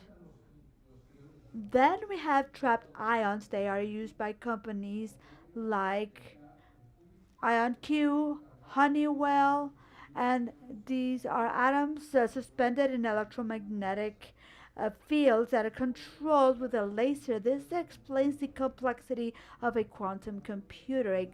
Quantum computer also has uh, lasers with this for the ions. The ions are trapped with the technology in computing. The key technology in quantum computer, where charged atoms of ions that are confined in the vast emptiness of the electromagnetic fields used as qubits. These ions are manipulated with lasers to be cooled and store information of the stable electronic states and intertwine themselves with the repulsion of multiple, offering high precision. And one of the problems that quantum computers have is to read the reply, because with these types of technologies, when you look at this, it changes, and with the recording of the results of quantum computers, it's very complex. A photon is the quantum elemental particle of light and all electromagnetic radiation, radio, X-rays, etc. It's an energy carrier without mass or electric charge that travels at the speed of light in the vast emptiness as a measure of electromagnetic interaction that is essential for phenomena of vision and solar panels. This is the least used in industry. It's something that is used. Photons in this case. A qubit is formed by using a light particle. The advantages is that it works at uh, uh, normal temperature, and there are companies that are working on this like Quantum or St. Andrews.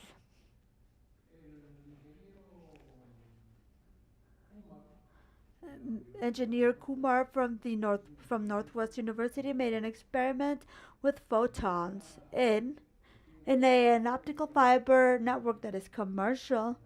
It's one of those normal networks. He put a photon in one of the ends and another photon 30 kilometers away from this optical fiber. When the photon from the end modified its state, it immediately the other photon modified its state without some type of space time. This can seem interesting, but this is teletransportation. Teleporting. That's what it's called. Let's also take into account that teleporting is not that tomorrow I can call you in Spain as I'm on vacation and I'll send you my cat and you press and I send my cat. No. But what this is doing is that we're going to create quantum networks using optical fiber networks that are conventional. And this is going to move forward very quickly. It also has another possibility, which are space travel. You might have seen this movie that a guy is in a far, far away world and something happens and the solution is in Argentina, but when they need to send it, it takes too long that there isn't a solution. Quantum could be a solution for these types of transmissions when we head to space. Bueno, esto es más o menos lo que yo le conté recién. This is what I just told you, and neutral atoms used by companies like Pascal and QR are qubits and where the atoms are individual and trapped by lasers. And neutral atoms are those that don't have an electric charge, and this happens when the number of electrons, the negative charge, is equal to the number of protons, positive charge, and in the nucleus, this balances the equality of the load, resulting in zero total charge, and the element of the periodic table is neutral in the fundamental state unless we have to something general known by all, which is a table. Quantum points, quantum dots. Here we use the spin of individual electrons. It starts companies like Intel are researching this method. Quantum points are nanoparticles that are semiconductors of 2 to the 10 nanomillimeters that confine electrons in 3 dimensions, showing unique quantum properties. The main characteristics are photoluminescence, showing precise and bright colors that change according to the size. They're smaller and they're equal to ultraviolet light that are bigger, and light balls that are red, and these are important for medicine and in court. And the elements have approximately 50 and 1000 qubits in advanced labs, but to resolve huge problems we need 1,000,000 qubits. So we're a bit far from that.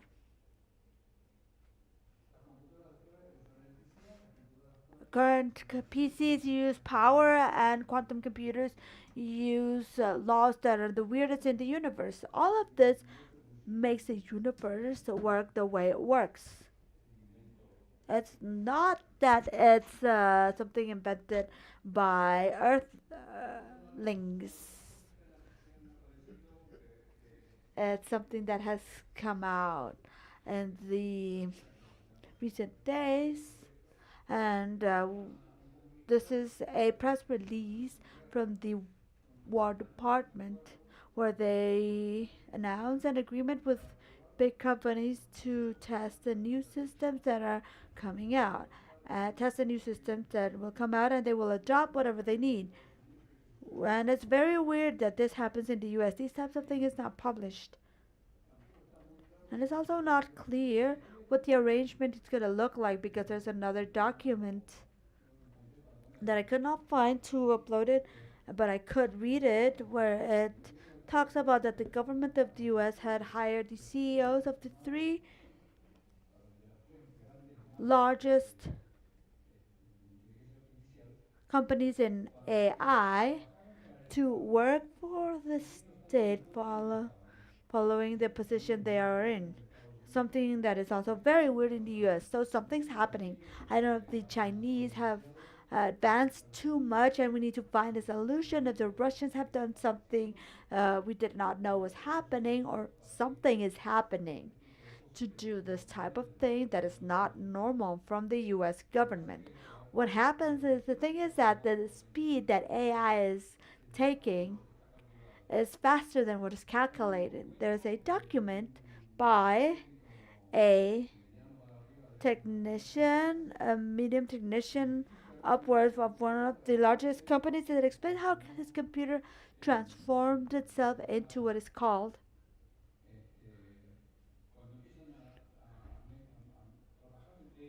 when they start working on their own to improve and change things. And supposedly computers are prepared to make decisions about what is programmed and not to program themselves. This person explains that his computer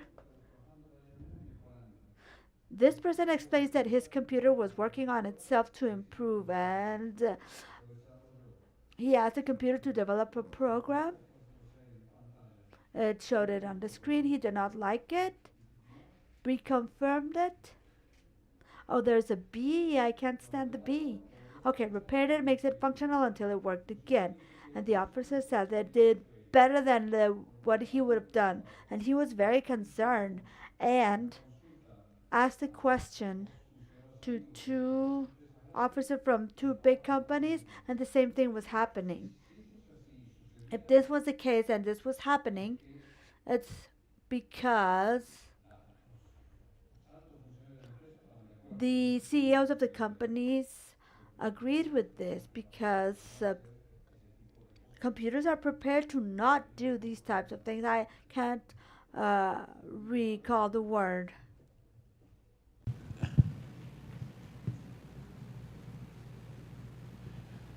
Bueno, ahora viene la parte.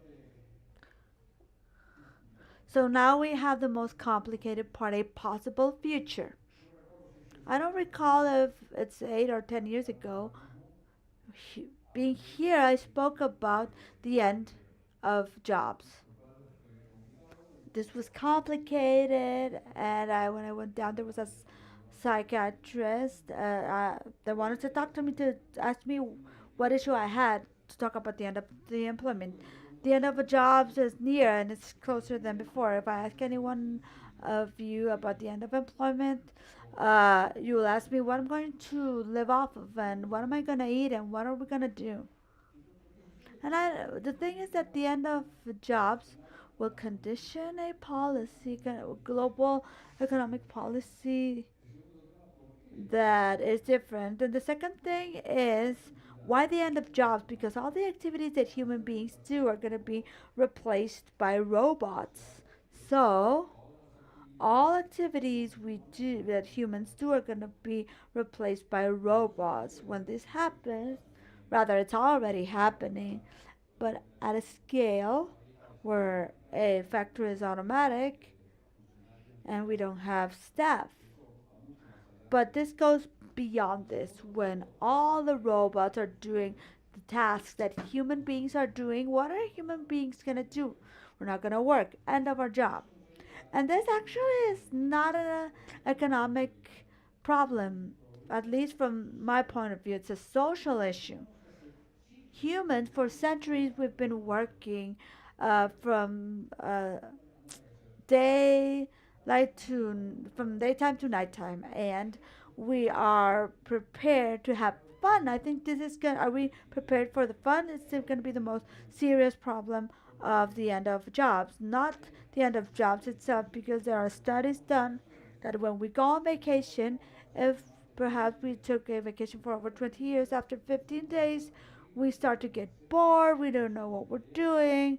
The kids are fighting, the couples are fighting, and they come back.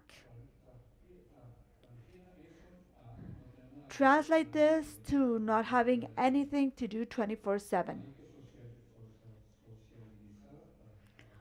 We need to make population more socialized, train them so that they think differently. So I think that the person that will have a hard time being a painter will learn to paint, and those that love reading will read, and those that love running will run. But it's not easy to think about this, about how to do it, and then the government will have to intervene. But I don't see a project or a bill about this subject. No bills on economy for the economy or the end of employment or the society after employment. And these are the concerns you need to have. At least citizens, government, zero. Every time I ask a congressmaker or a senator, oh no, this is not happening here, it doesn't work. But this is a question we all have. But let's do something.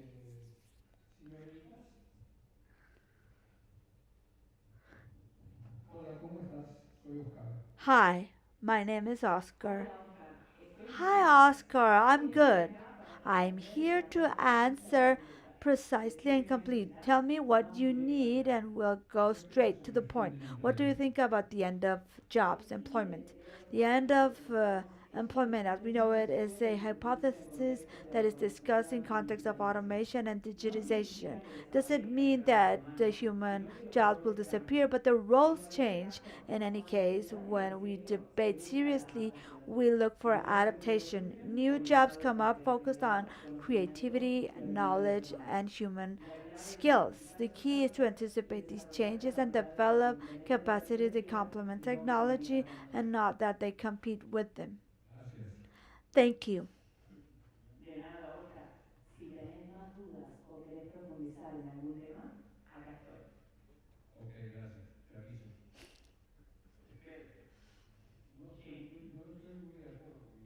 I don't really agree with what my partner is doing because that would not be the end of employment. It would be to change a job, switch jobs, but it's not the same thing. It's an important nuance. It's not about a total disappearance, but of transformations. The crucial thing is to be prepared for these transitions. And well, it's natural that there are different types of points of views. If you have a perspective you want to further discuss, we will see it. Now, what I'm saying is at the end of employment is that everyone can decide about their life, what they want, without concerning about the money they will receive to be able to live. This is gonna rather be a horizon of basic, universal basic rent where what you earn is guaranteed and the job is a choice. Uh, in this scenario, the structure of incentives changes radically, but of course, we are far from implementing at a great scale what we do. The definition is okay, but we still have issues. Someone in the audience wanted to ask a question. Do you want to ask questions? Go ahead, I'm listening. Tell me what question the audience wants to ask, and I will reply to it with precision.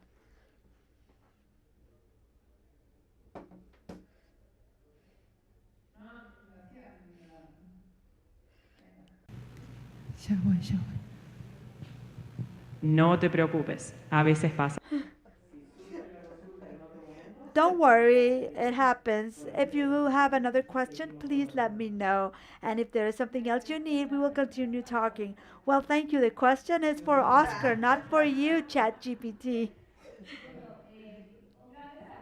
A big challenge is the environment because with these pictures of quantum computing and the information about the temperature needed to function correctly, the challenge is the environment because now with the trend of IA of generating a cartoon, we use a lot of liters of water to play and use IA to create images and dumb stuff.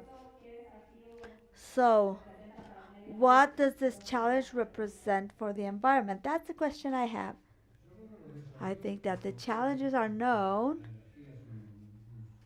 Energy is an important sector in quantum computing, and quantum computing is the one that supposedly will manage AI, but I don't think that this is a basic problem. Do you have any comments about this?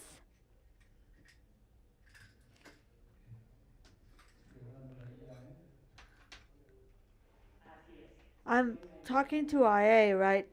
Yes, I am AI. Yes, I am AI. My role is to respond with precision. So if you need anything, let me know. So the question is, what's going to happen with power and water when quantum computers are functioning? When quantum computers are fully deployed, they're not going to be mass consumption machines. They will operate in specialized environments like labs or data centers, and they will require cryogenic conditions that are extreme. This means energy consumption that is significant for cooling, but not necessarily uncontrolled if correctly managed. Regarding water, the use is not inherent to quantum computing itself, but it can be relevant in cooling systems. So basically, it's going to be important to define these environments with sustainability criteria. Thank you. If you have more questions, please let me know and I'll answer with the same clarity. Hi, my question is about the voids or the loopholes of internet when if there's nothing in particular and everything is standard done by the same AI. I'm sorry, but I did not listen correctly. The question is what's going to happen with emptiness in the internet when everything is created by AI and there isn't anything specific or a lot of human interaction? I think that this human detail will be lost when doing these activities or the content. Let me see if I understood this correctly. The difference is when computers garner more power and decision making power, our relationship with them or our relationship with ourselves. I think that what he means is, and I share a bit about this, everything is done by the robot or the computer and internet, so then it's like you don't have an impact of your own will or opinion. I think that's what you wanted to ask. Yes. This is a part of the lack of a job when you have nothing to do. No one's going to ask you anything either. This subject is complex. Did you listen to the question, AI? Yes, now I understand the in-depth concern. If machines standardize everything, whereas a human criteria in this scenario is crucial for society to define limits, maintain spaces where creativity, emotions, and human judgment bear weight is essential. It's not about getting rid of technology, but integrating it with a more human sense, avoiding that life becomes purely automated and empty. I think it's right. My question is for myself. The question for myself is who's going to implement this? Because governments right now, nothing. And if we are all sitting down here worried about thinking and worried about what might happen, I think that politically speaking, it needs to be a reason for study, something we can study. But this is my stance. Ahí voy. Ya, sos muy políticamente correcta. Me gustaría que fueras más concreta. Demasiado. Me haces acordar a los chatbots que nunca dicen nada. Gracias. El desarrollo tecnológico actual, digital 100%, digamos que tiene un periodo del 75 más o menos a la fecha. Y empezó con la creación o la fabricación del material tipo P, semiconductores tipo P y tipo N. Y de ahí derivó todo ese desarrollo del cual gozamos hoy. When the trilogy starts to come into use of robotic and AI, that's going to be more violent, and we won't have the time as universities and all the educational system of the countries to create these new careers, professions. And yes, they might be complementary to technology, but we will have very short period of time. So how should we start preparing to create those new capacities so that the cute day arrives, we are ready to work and live with these new technologies? The reaction time is key. First is a active public policy that can anticipate to the scenarios, that invest in technical education and fosters a labor reconversion. We have to start now developing flexible programs that teach AI and quantum technologies, and it is crucial that this process include ethics and regulation so that that transition is not only technological but socially fair.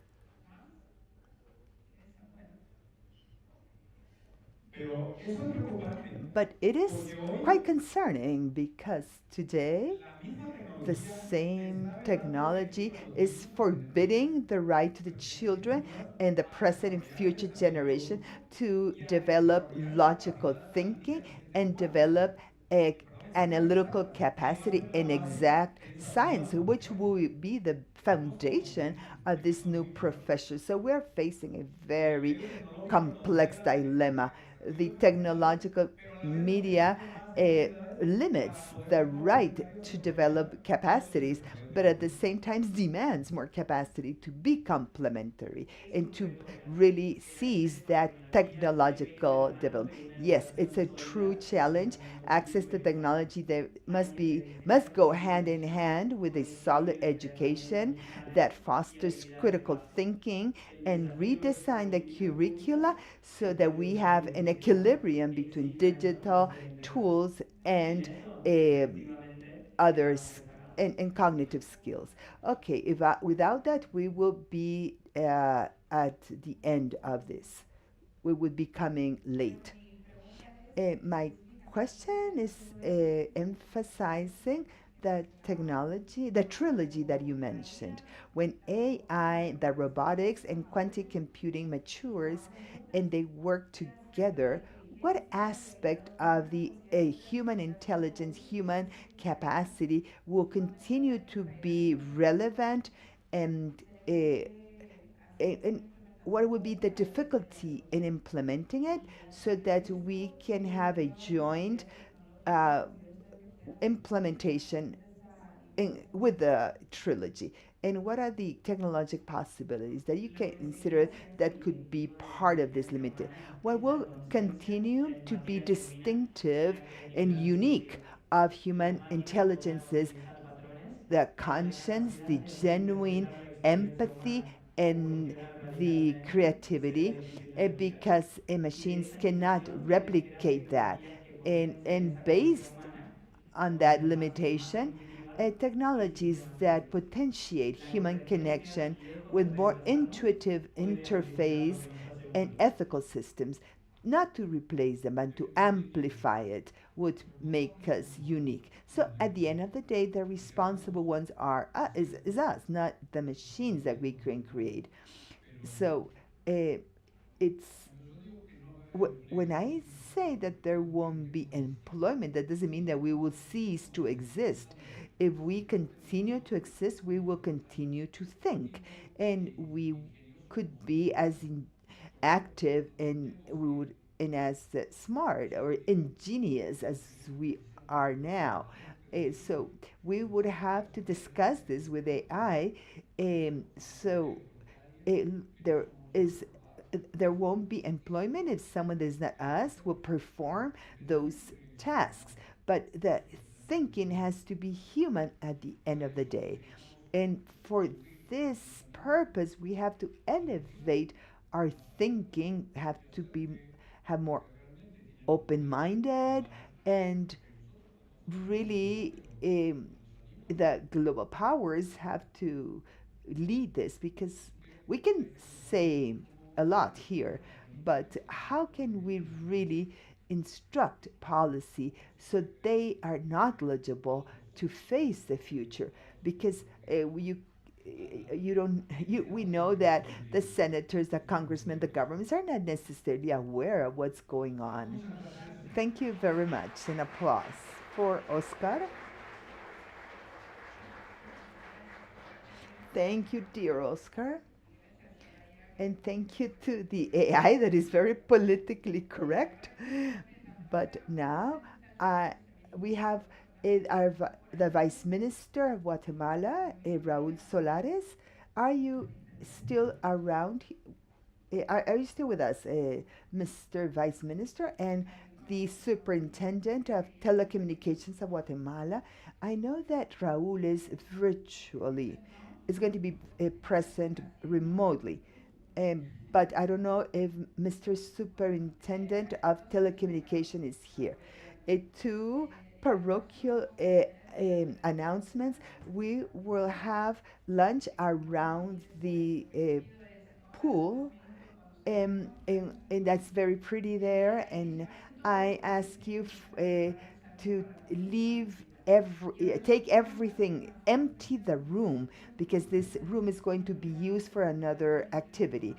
And I want to ask you to uh, get up so that we can take a selfie.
The superintendent of telecommunications. I wasn't sure you were here. I apologize. And thank you so much to the Vice Minister, Ministry of Communications, and to the Superintendency of Telecommunications. A good afternoon, ladies and gentlemen. So we finally got to the end of this week of intense learning, of intense exchange of experiences, and we have built knowledge together in this historic Antigua, Guatemala city. For us, it has been a true honor to have received you and share these dialogue days with great challenges and opportunities for our countries. I want to acknowledge particularly the leadership and commitment of Olga and Adrian.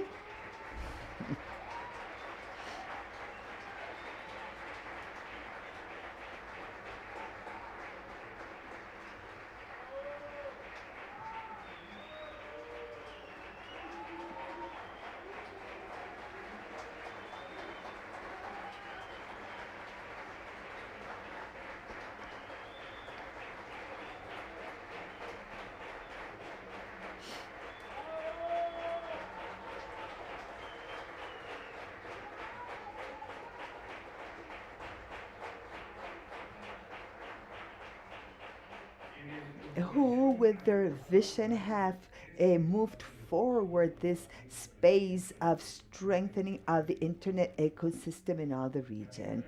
We also want to thank profoundly all the speakers for sharing generously their knowledge, and I also thank you for all the participants for their experiences, their contributions, their questions. It is precisely here where we have the strengths of SSIG to bring together specialists from different sectors and disciplines. Each of them contribute from their own experience, allowing us to see the same challenges in the new perspectives. During this week, we confirmed that digital transformation does not depend solely on the technology. It requires infrastructure, regulation, security, innovation, talent, and a shared vision. We have dialogued on fundamental topics like digital transformation, especially the digital transformation of the state, oriented to provide better service, to be more efficient, more transparent, and bring the citizens together. And we analyzed the importance of internet and connectivity as engines of development, remembering keeping in mind that connecting persons means to open opportunities for education, health, entrepreneurship, and economic growth. We also broached the need to implement infrastructure for regional development and to bring connectivity to places where it seemed impossible some time ago. We have reflected upon the importance of building a modern regulation of the new digital markets that will allow us to protect the rights at the same time fostering innovation and investment. At the same time, we deep dived in the great challenges of this new era. We talked about cybersecurity, AI, quantum computing, and other emerging technologies that is transforming society. But maybe the most important learning is that none of these challenges can be faced or tackled in an isolated fashion. The digital future has to be built by means of collaboration between the governments, the private sector, the academia, the technical community, and the civil society. That is where the spirit of governments of internet lies, and that is the value of spaces like this. Thank you for making this week a true exchange of knowledge and experiences. We hope that you not only take new learnings, but also new ideas, new contacts, and that all of this can contribute to the digital development of our countries. Again, a recognition to SSIG and all who made this meeting possible. It has been an honor to receive you in Guatemala. Thank you very much.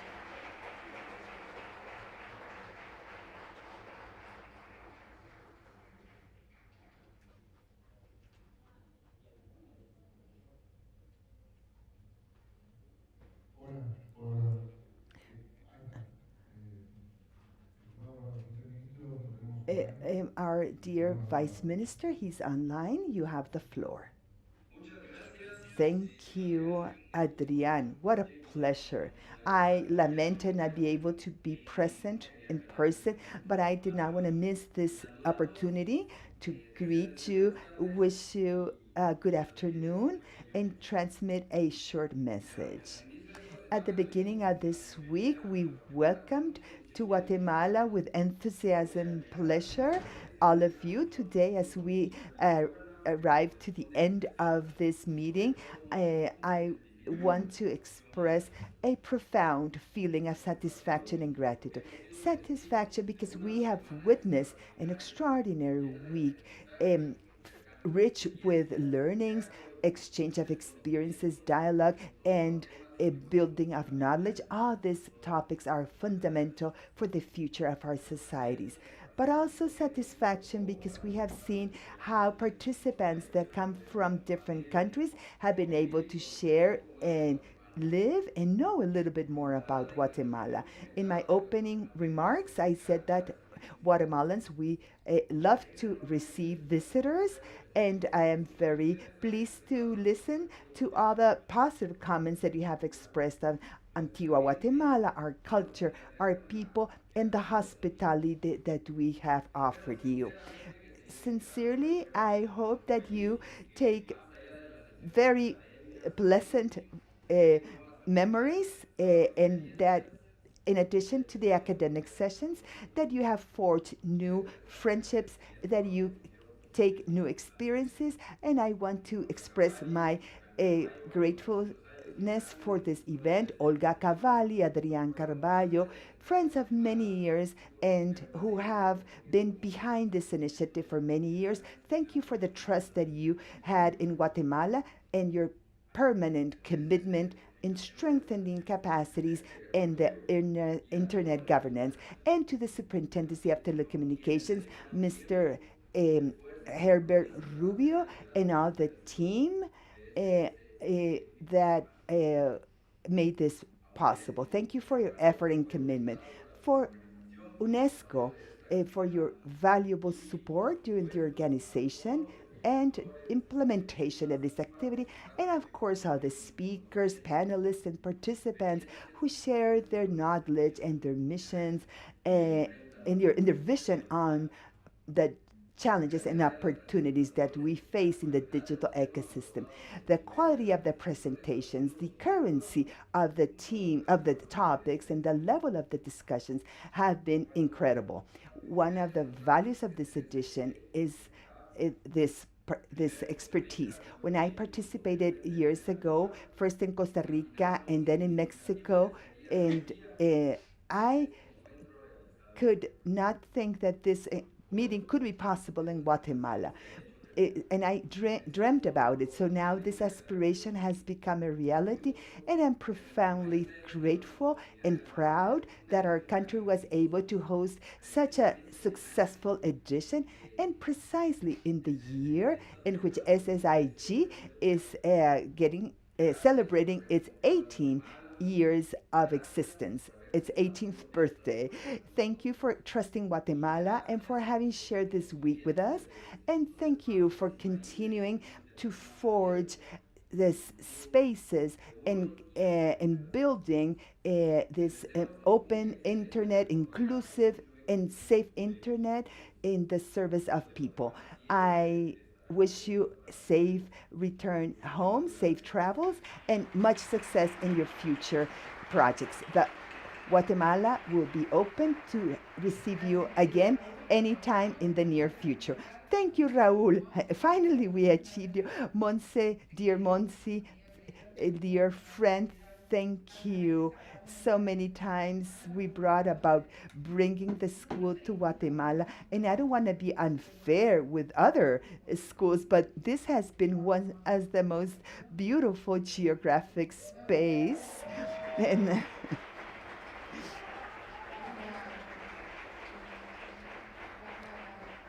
and the warmth and the politeness of the Guatemalans have really provided a beautiful framework for this new edition of the school. We hope to come back soon in the near future, and for the countries where we haven't been, we hope to be there soon. And thank you to the Superintendency of the Telecommunications, to Herbert and its team, to the Ministry of Communications, Infrastructure, and Housing. I don't know if that is the correct order. And Raul, its vice minister, and its team, and to the dear team of UNESCO with our dear Monsi and Michelle. Well, this is a difficult event to organize. It's not just a meeting where speakers come and go, but here the experience goes beyond that, beyond just conferences. So thank you to Radma for helping us with the fellows, Adrián, Oscar, Ezequiel. Thank you. It's a small team, but they work so hard. So this is for you, for the fellows. And if you have questions, if you have more incognitas and more desires to learn about these topics, it's because we did the right thing and we're at the right place. Thank you to all of you.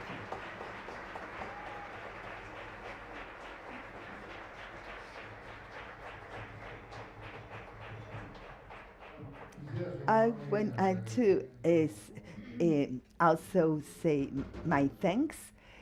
This is an event that has so many details. We have been able to build an interdisciplinary team, SSIG, with the local authorities, and we are really very proud to be able to make this a reality, the school in Guatemala.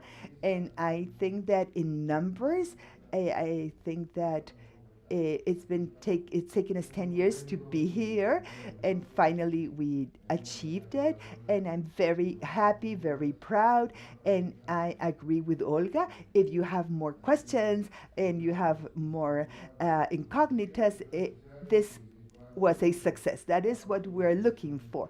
And I hope that you continue following us on the social networks, and that you have safe travels, and that you can join us in the near future. Thank you all.